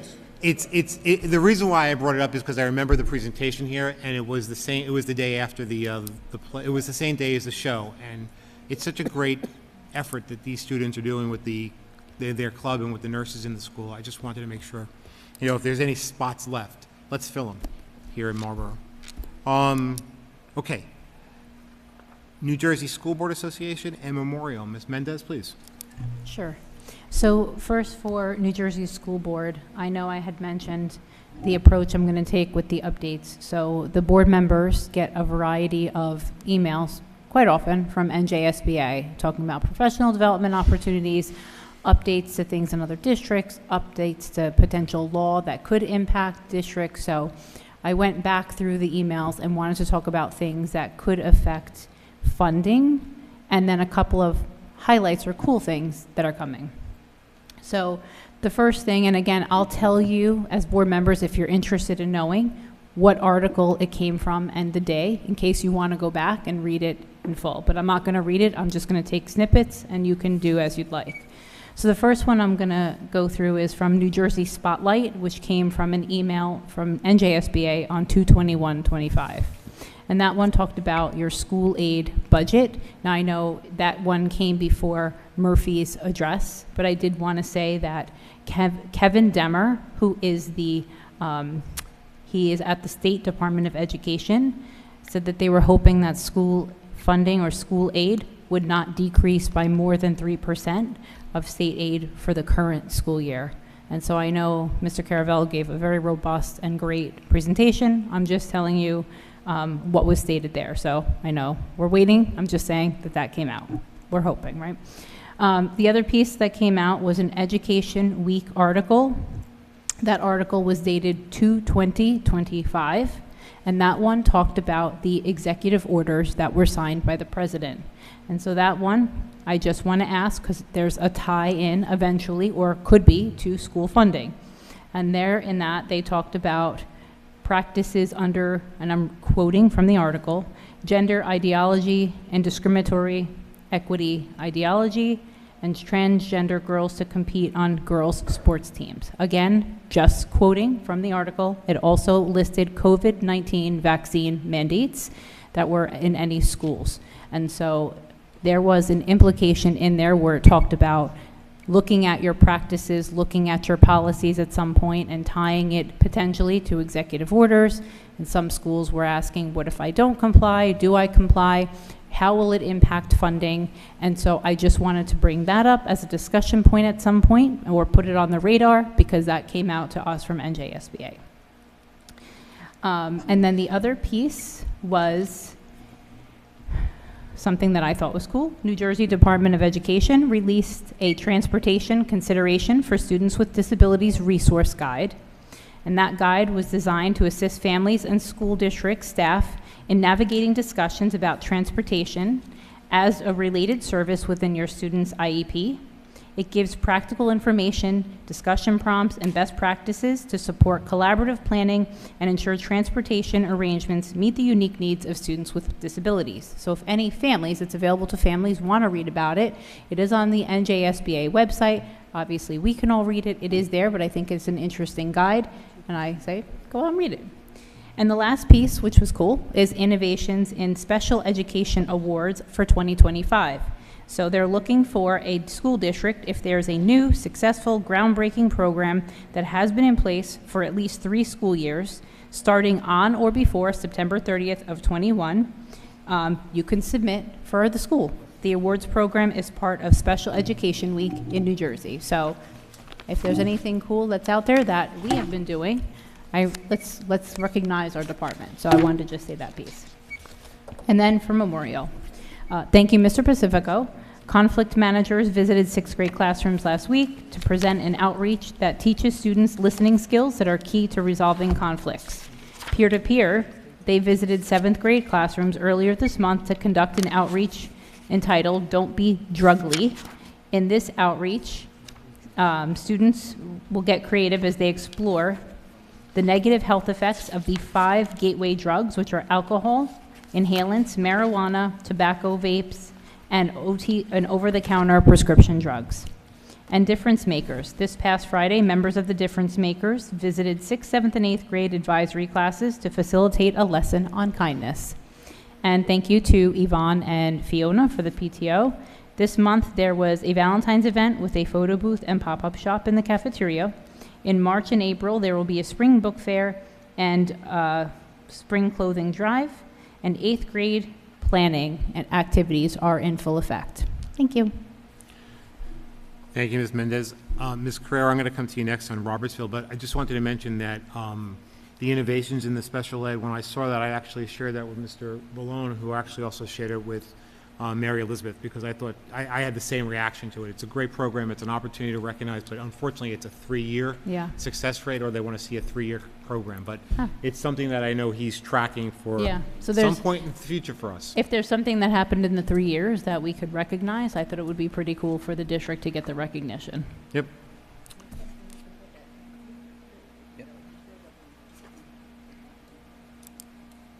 Thank you. Ms. Carrera, Robertsville. Thank you, Mr. G, for the principal report. So Robertsville celebrated the 100th day of school last week. Students and staff were very festive, wearing 100th day of school themed shirts and centenarian costumes. We appreciate all the friendship and good cheer shared on Valentine's Day here at Robertsville. On February 24th, today, we culminated our Glow Run in conjunction with the PTO. The PTO in our Robertsville community raised over $10,000. We appreciate the PTO's effort to spearhead this fundraiser as a means to directly impact our students and staff. On March 5th, we welcomed the Harlem Wizards to our building to raise excitement for the Harlem Wizards versus MTPS staff game. Special thanks to the MEF for setting this up for the district. The week of March 3rd, we kick off Read Across America Week with our theme, Read Like a Champion. We are looking forward to meaningful activities and even our pep rally that will raise the excitement level around the importance of reading. Our students are gearing up for the PTO lip sync contest on March 14th.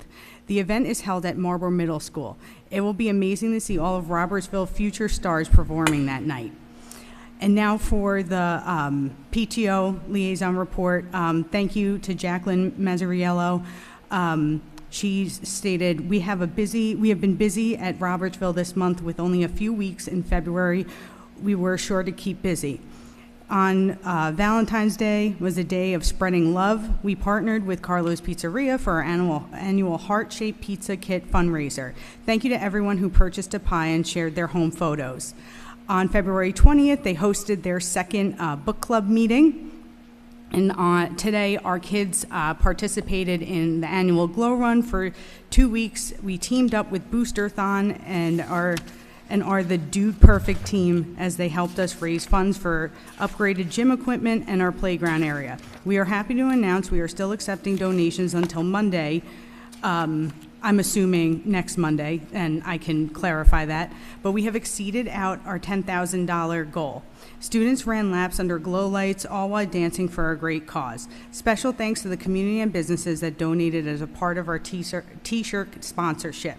Black Belt American, Aqua Tots Swim School, Dusal's Pizza, Elite Tri-State Foot Care, Ivy League Day Camp, and PALS Learning Center. Extra special thanks to Mr. G for being an amazing sport. Now that we have hit our goal, he has agreed to be duct taped by the students. Pictures are sure to come. Save the date snack sale is Friday, February 28th. Lip Sync is Friday, March 14th at the Marlboro Middle School. Come watch our kids perform on stage to some of your favorite music, including a special performance from surprise community members. So thank you to Robertsville admin, staff, students, and PTO for all they do. Thank you, Ms. Guerrero. Duct tape. Scope and Morel. Dr. Miskowitz. Thank you, Mr. Cohen. Thank you, Mr. Schatz, for consolidating this report for me. Family Bingo Night was a great hit. Even with the bad weather, they were undeterred. Mrs. Vitz and Mrs. Pollock's students collected cereal boxes to create a massive cereal box domino display in the hallways. All cereal was donated to Fulfill Food Bank in Neptune, New Jersey. What a great way to have fun and acts of kindness providing to the food bank, which is such a necessity. And if I'm not mistaken, I think they had over 500 and some cereal boxes, so that was really cool. The Scholastic Book Fair is being held this week. Read Across Morel Night will be held on February 27th, this Thursday. The book fair will be open this evening, on that evening for students and parents. On March 28th, the Mustang matchups will be starting, and it will be ongoing. Older students will be visiting classrooms of younger students. They will complete activities designed to prepare for the Piglet visit in April. I'll tell you more about Piglet in a minute. The Heroes Dance. The PTO is sponsoring a Heroes Dance for the boys to celebrate the incredible people who inspire and empower us. And then on March 21st, the PTA is sponsoring a dance for the girls called Butterfly Dance. On March 27th, there's going to be the art show, which is always incredible over there. I love going and seeing all the artwork that these students produce from kindergarten to 5th grade. It's amazing. To be on March 28th, it's Author Day, and Elise Brogue will be presenting and visiting with our students. On April 3rd, the talent show, the yearly talent show, the annual talent show. And then April 8th, Piglet's going to visit. Piglet is a deaf and blind puppy, and he will be visiting the school, and it's going to be tied into Disabilities Awareness Month. They're going to use this visit to continue building empathy and accepting all differences within the school community. I hope I can go over there and see Piglet. I'll go with you. How about that? Okay, it's a deal? I want to go see Piglet. Thank you. Okay, and now, Scope. Scope extends our heartfelt gratitude to the Board of Education for the opportunity to meet with the newly elected board members today and share our mission along with the incredible grants we've provided to support special education across MTPS, made possible by the generous contributions of our community. As we welcome Spring and Disability Awareness Month, we are thrilled to continue our inclusion and fundraising efforts to support our special ed teachers and students. you can visit our website at scopemarlboro.ptboard.com to sign up for our bagel making fundraiser sponsored by the Bagel Nook on March 8th. Students will have the chance to celebrate their uniqueness while creating rainbow bagels and delicious cream cheeses. April will be filled with engaging and educational activities leading up to our April 11th Walk for Change, which is a celebration of inclusion, kindness, and diverse abilities within our schools. Show your support by purchasing spiritware available on our website. We're also excited to partner with Special Services to host the community on April 29th for the Circle of Friends, featuring Ben Hartraft, an inspiring autism advocate. Ben will be sharing his journey and the profound impact of kindness and inclusion on his life. We can't wait to celebrate together. Thank you, Dr. Miskowitz. And CPAG and Defino, Ms. Palomo. Yeah, first off, I wanted to just thank Angie Colby for this report, and also thank them for the meeting that we had prior to our board meeting. I learned a lot, and I know that you didn't get a chance to present tonight, but I really found that to be useful and helpful. So thank you guys. The CPAG leadership met with Scope leadership and newly appointed Board of Education members prior to this evening's meeting for the new board members to understand what each group does for the district. We thank Mrs. Tyrone for setting up this meeting. March 12th will be the second meeting between CPAG, Scope, and the Board of Education Special Education Committee members, where the teams will collaboratively discuss upcoming activities, strategies, and any issues. There are some upcoming webinars and events hosted by outside organizations related to special education for parents and guardians. The information related to these webinars and events can be found on our Facebook page with information related to them. If you aren't a member of the CPAG Facebook page, this is where we provide additional resources for parents in between our regularly scheduled CPAG parent meetings. The next CPAG parent meeting is this Thursday, February 27th at 7:30 p.m. Please see the CPAG Facebook or the email sent on February 20th by the district with the virtual meeting link and the agenda. Next, I have the Defino report. Thank you to Dr. Stradek and the Defino PTA for preparing this for me. On last Friday, we had our annual lip sync show.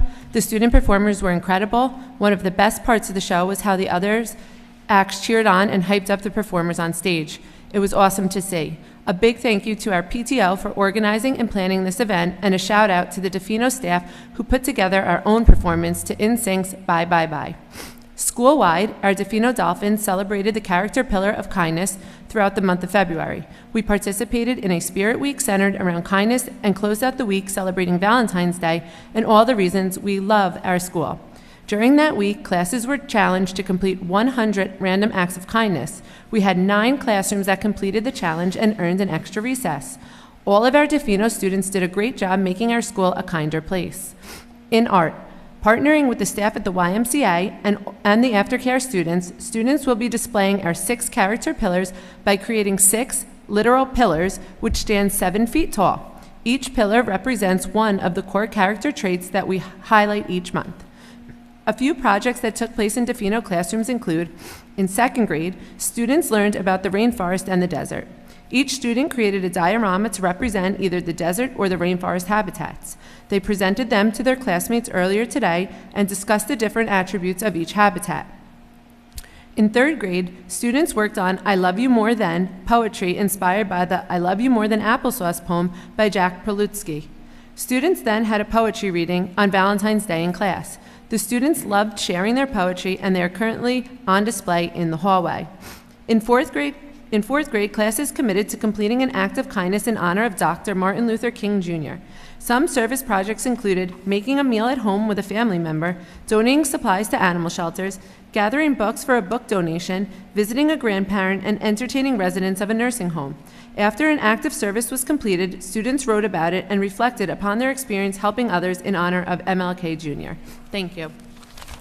Thank you, Ms. Palomo. I just also want to just add, because I did enjoy that presentation and the meeting we had earlier today with Scope and CPAG, and I'm looking forward to a meeting in the future where CPAG gets an opportunity to come and present to us as well. So thank you. That concludes our liaison reports. I'm going to turn to Mr. Balone right now for retirement reflections for Angel Valdez and Rosalind Wolkowitz. Thank you. The first set of comments are for Angel Valdez.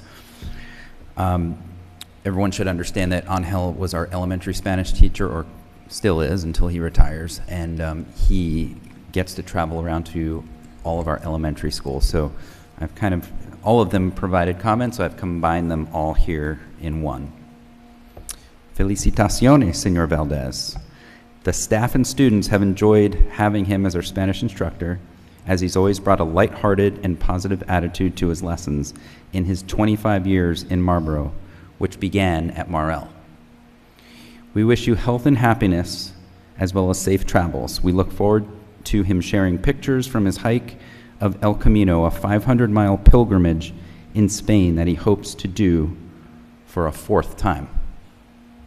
Buena suerte y mis mejores deseos. That's translated, good luck and best wishes.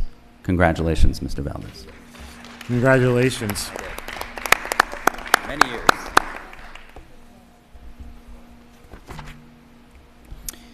The next set of retirement comments are for Mrs. Rosalind Walkowitz. Mrs. Rosalind Walkowitz has faithfully educated the children of the Marlboro School District as a kindergarten teacher for the past, are you ready for this? 35 years. She's taught kindergarten at Frank DeFino Elementary, Frank J. Dugan, and the David C. Abbott Early Learning Center, with the majority of her time spent at Abbott. Mrs. Walkowitz has supported our kindergarten program as it evolved from a half-day class to a current full-day program. She's played a lead role in introducing new programs and supporting her peers. In reflecting on her time here, Ms. Walkowitz proudly noted how she was selected to research and provide input on the design of the Abbott Early Learning Center. She noted that one of her proudest accomplishments is watching students grow academically and emotionally under her guidance. She takes great pride in having a positive impact on students. Mrs. Walkowitz loves to see how her students form friendships in the beginning of the school year and watches them bloom with kindness and thoughtfulness in their interactions with each other. By the end of each school year, she's beaming with pride to see how much they have grown.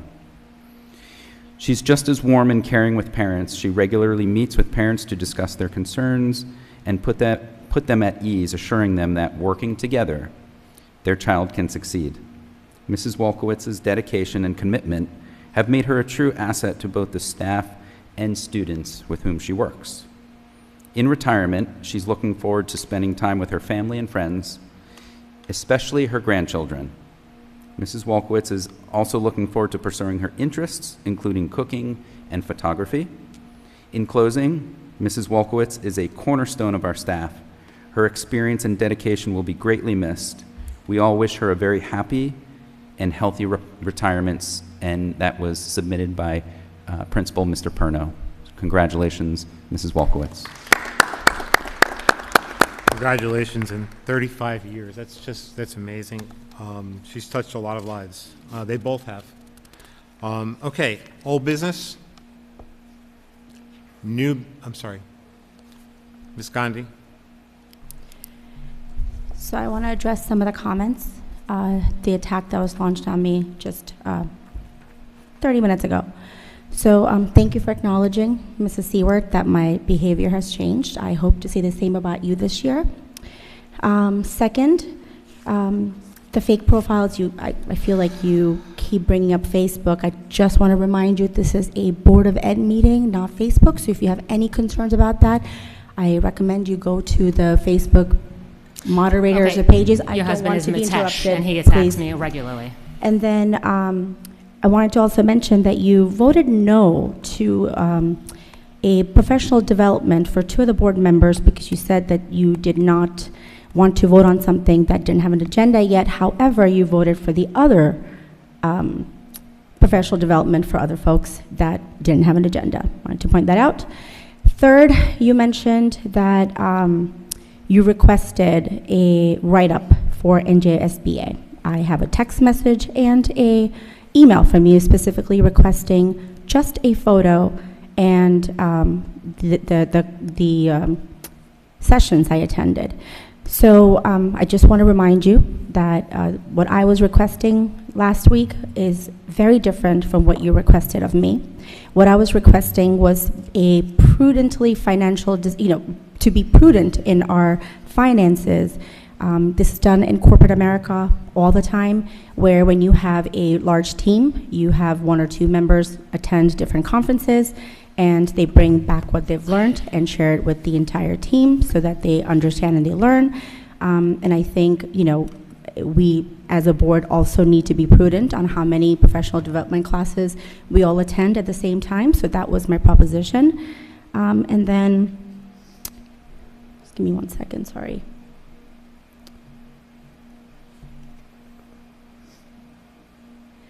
I'm done with you. Mrs. Balomo, I just wanted to say thank you very much for showing the community and the students how not to collaborate with people that you work with or sit on a board with. I appreciate that you show that every single meeting.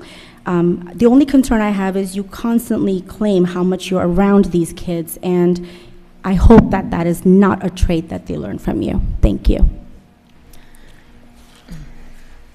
Yes. There needs to be civility and decorum, and this toxic behavior. I was called out 30 minutes ago for voting no on something which I absolutely have the right to do. So don't poke the bear if you don't want the response from me and then call it a blatant attack. Your arrogance and your lack of self-awareness is toxic to this entire board. You have a mission every single week to pick at old scabs and bring up old behaviors and point out other people's shortcomings. We will never grow and move forward with your immature approach to how we can work together as a board. I've been here a little longer than you, and I've seen 4 superintendents here. Mr. Ballone has seen 4 board presidents here. I have never seen someone adapt better than he has. Take a note from the leadership, true leadership at this table. You are starting it and don't like what I have to say about you being a hypocrite. So if you can't take it, then don't dish it out. But don't sit here and play the victim, Aditi. I have seen you from campaigning to first-year board member to now second-year board member, and you could do better. You have people looking up to you as first-year board members. You're trying to lead by example. Your pettiness and your blatant immaturity is getting really, really tired, and I'm not the only one who sees it. Your husband on Facebook isn't hiding behind fake profiles. He's criticizing every single thing that we have to do here. And when I respond to Michael Cooper and say, hello, Chad Michael, and he responds with, hello, Michael Seward, we have real issues here. I don't have any fake Facebook profiles, period, end of story, 0. The amount of absolutely 0. Okay. Do not accuse me of that. I have none. Okay. This is not a productive conversation. I agree. I think we need to remind her that this is Board of Ed meeting and not Facebook. I mean, it's embarrassing. I'm embarrassed for you, Mrs. Seward. Thanks, Ms. Gandhi. You don't need to be embarrassed for anybody but yourself here. Okay, thank you. Any other old business? Any new business? I have new business, real new business. In light of all the changes from our nationwide leadership, I would like to start the process of reassessing our school lunch and just a little discussion over what that process would look like. I know you've said in the past that we've gone out to RFP and no one responded. I don't know if there's any collaboration in getting more vendors to respond and looking at some more choices that will highlight, more organic and wholesome foods for our children rather than, some of the choices they had. I interface with a lot of parents. I do affect many children's lives positively. So I speak to a lot of people, and I think it's a concern amongst our community. So I just wanted to start that conversation tonight and see what that would look like. Mr. Caravella?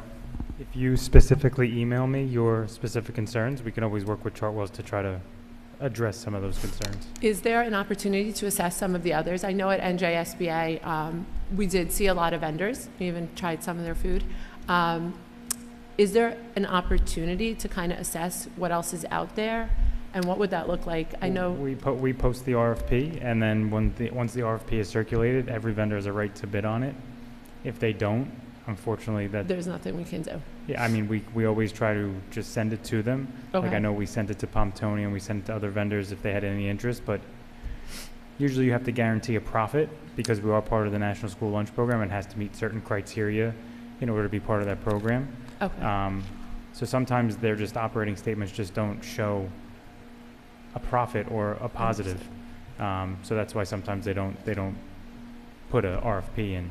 So if there is individual concerns with some of the options, and if parents have some concerns with some of the options, they can email them along? Yeah, I know Mr. Palmero has been very good at trying to he's accommodate amazing. everybody. He is amazing. He really is. But he can't make those changes or look into trying to change that unless he gets those concerns. So Understood. don't be afraid to send them in because that's the only way we can try to change what everybody's looking for, tailor it to a certain way. Thank you. And he's incredible. He works with us. He works with all of the parent organizations. He works with the kids, and he does do a great job. Yeah, there'd be this is nothing a that he concern. wouldn't want to look into Sure. if it was an issue. Thank you. You're welcome. Mr. Caravella, when do we go out with another RFP, or are we Not till going out with another 2 one? years. I think 2 more years we would go out again. So in 2 years, we would go out with another RFP. So between now and then, to sort of outreach to him, to sort of look to improvements or enhancements to the menu would be the most prudent approach? Yeah, because I know he does certain events or he highlights certain things. If there's certain things that we want to highlight more specifically, just let him know. We can always customize anything we want to. Yeah, I know at the middle school level, they have some incredible lunch days. They do, Like, yeah. I would be more than happy to eat lunch there. It's more the grade school level where it's more the hot lunches and stuff. Like, if we could get some of the options from the middle school in the elementaries, that'd be awesome, but I don't know if it's feasible. I know one of the issues always was that when you make it too exotic or too customizable, sometimes the lower grades really don't know how to or know what they want or know how to customize it or choose it. So there may be something that we could maybe think about doing for the lower grades that may not be like the middle school, but maybe different. It'll just be different for. That's great. I different didn't know there options. was flexibility from, As long as it meets the balanced lunch in the National School Lunch Program, like offering a grain and a dairy and I think it's a fruit or vegetable, but we have to meet those criteria in order to submit a meal. Perfect. Thank you. You're welcome. Any other new business? Just a quick comment.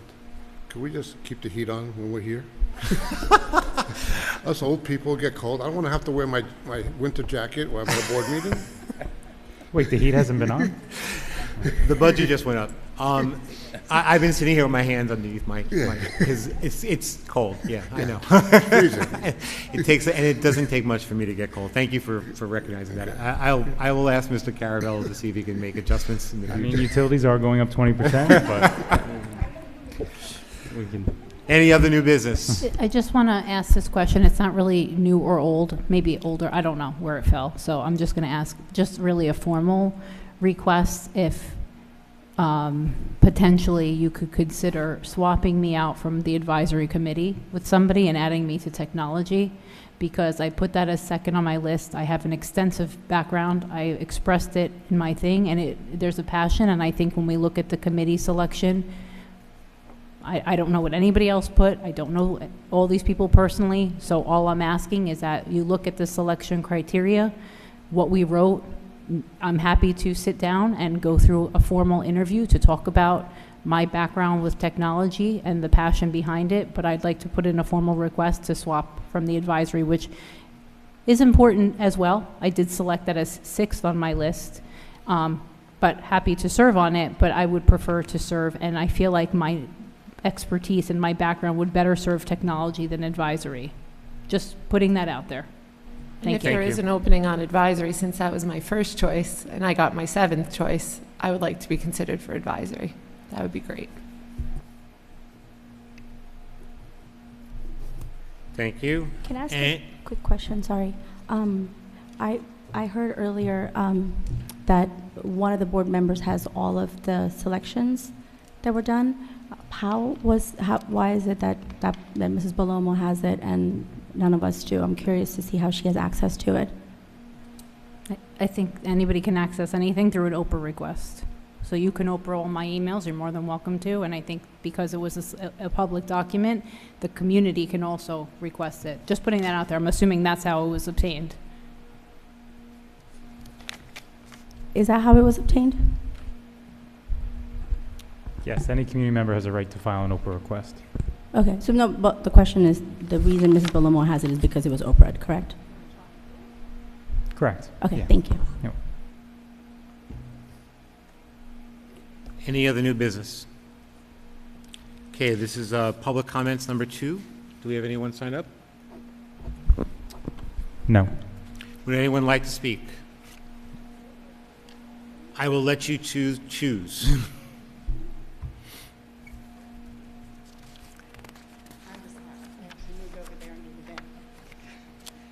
Good evening, everyone. Megan Fitzsimmons, Atlantic Highlands, social worker at the Early Learning Center on the Child Study Team. And forgive me for reading tonight, but I'm very tired. So, okay. I've spoken previously of my support of the original transgender policy and my opposition to the proposed amendments to that policy. I'm disappointed but not surprised that the policy was abolished, but I am concerned that this action could be viewed by any transgender student or one questioning their gender, that they will feel alone and unsupported. My training as a mental health professional has taught me that this can be a dangerous mindset. Fortunately, I am aware that there's some protections for transgender and the other protected statuses under the New Jersey law against discrimination. Hopefully, our district will act accordingly and won't be subjected to lawsuits under this law. Also, Roz Walkowitz, I've had the pleasure of working with her for 21 years at the Early Learning Center since I started there. And I also had the opportunity over the years to collaborate with her as the case manager for some of my students who were in her classroom. And it was all positive experiences. So I wish her well, and I'm a little bit jealous. And I hope she enjoys her retirement. One other thing, SCOPE and CPAG. I don't know if this was mentioned, but in our special education department meeting, we were given posters that lists, bullet points about each of these things, and also how to access their meetings, their websites, contact information. And I know at the Early Learning Center, we get lots and lots of referrals over the course of a school year, so we do have it prominently displayed. We just got that last week at our department meeting. So I know you talked about how they can get support, but my focus is always on getting that information to the parents that would benefit from the support of both of those great organizations. So that is happening in every school. And finally, as I said, I am tired, but someday somebody has to explain to me why there's ever any concerns about the concepts of diversity, equity, and inclusion. They are threaded throughout our pillars. I've talked about them as a social worker. Anytime we do any type of social skills, they come up. I believe Dr. Miskowitz mentioned the speaker that's going to be presenting at it before, I think it's before an upcoming board meeting, who is on the spectrum. So I know there's a political aspect to it, but I'm talking just about those concepts and how important they are, and that if more people followed them, we'd be in a much better place. So thank you. Thank you very much, Ms. Fitzsimmons. And I also learned today that the content that you were referring to in the SCOPE and the CPAC, they're also given out as flyers to the parents when they come in for conferences. So I know there's a lot of effort to sort of get those things out. Yeah. Yep. So thank you for sharing that. Jenna, yes. So I want to make a comment to you. So I am a college professor, and I work with transgender students, the community, and I just want everyone to know, like on the record, that they are supported, and I don't want them to feel like unwelcome or not included, because it's very, very important. So I work with them as well. Thank you. Angela Colby. I live in Marlboro. I am talking today as a taxpayer, as a resident, and not on any board or group that I serve. I am talking as myself, as a parent. Attending these meetings every other week are getting more difficult to sit and listen to the discussions that happen here. But I'm not here to talk about that.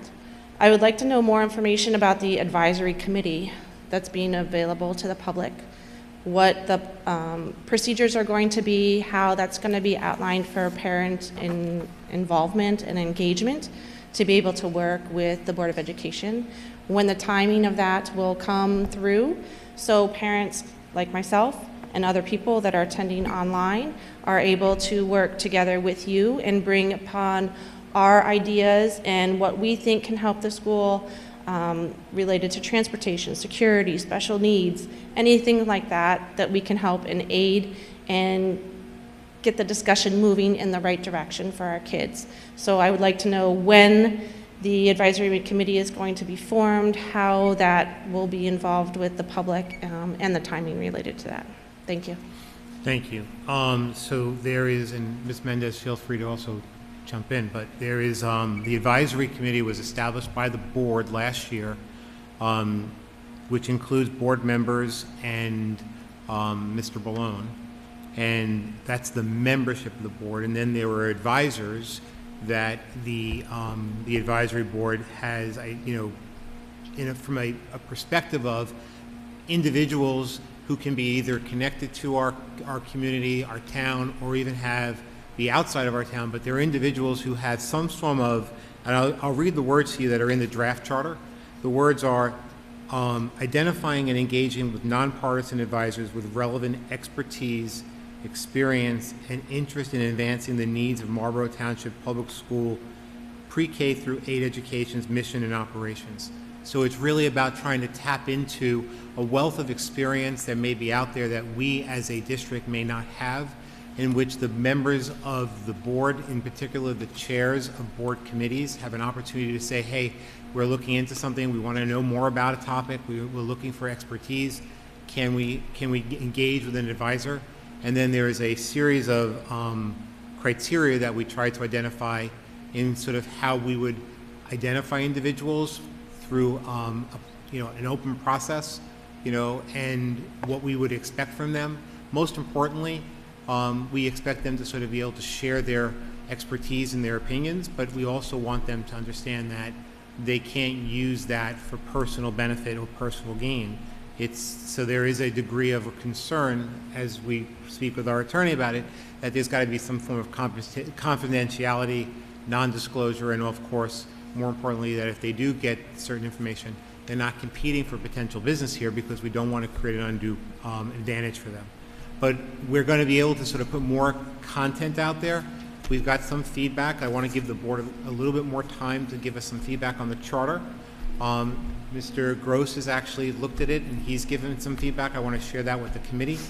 But we want to engage the community. We want to share with you the work that the advisory committee has done. Ms. Mendez, did you want to add anything? I would like to add something.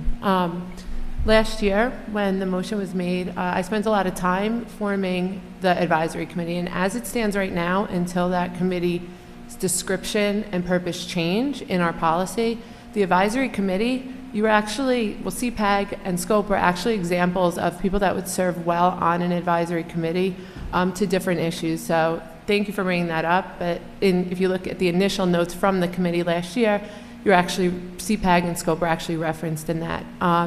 Additionally, the vision of the initial committee as it stands right now, because nothing has been motioned or changed, is that it would be a network of parents. So pulling from parents that are fully engaged, that have kids in different ages, different levels, and just kind of networking with the community, small business owners, different areas and different resources to align the missions of the different committees with the needs of the community. So that was the intention of the committee when it was proposed, motioned, and passed.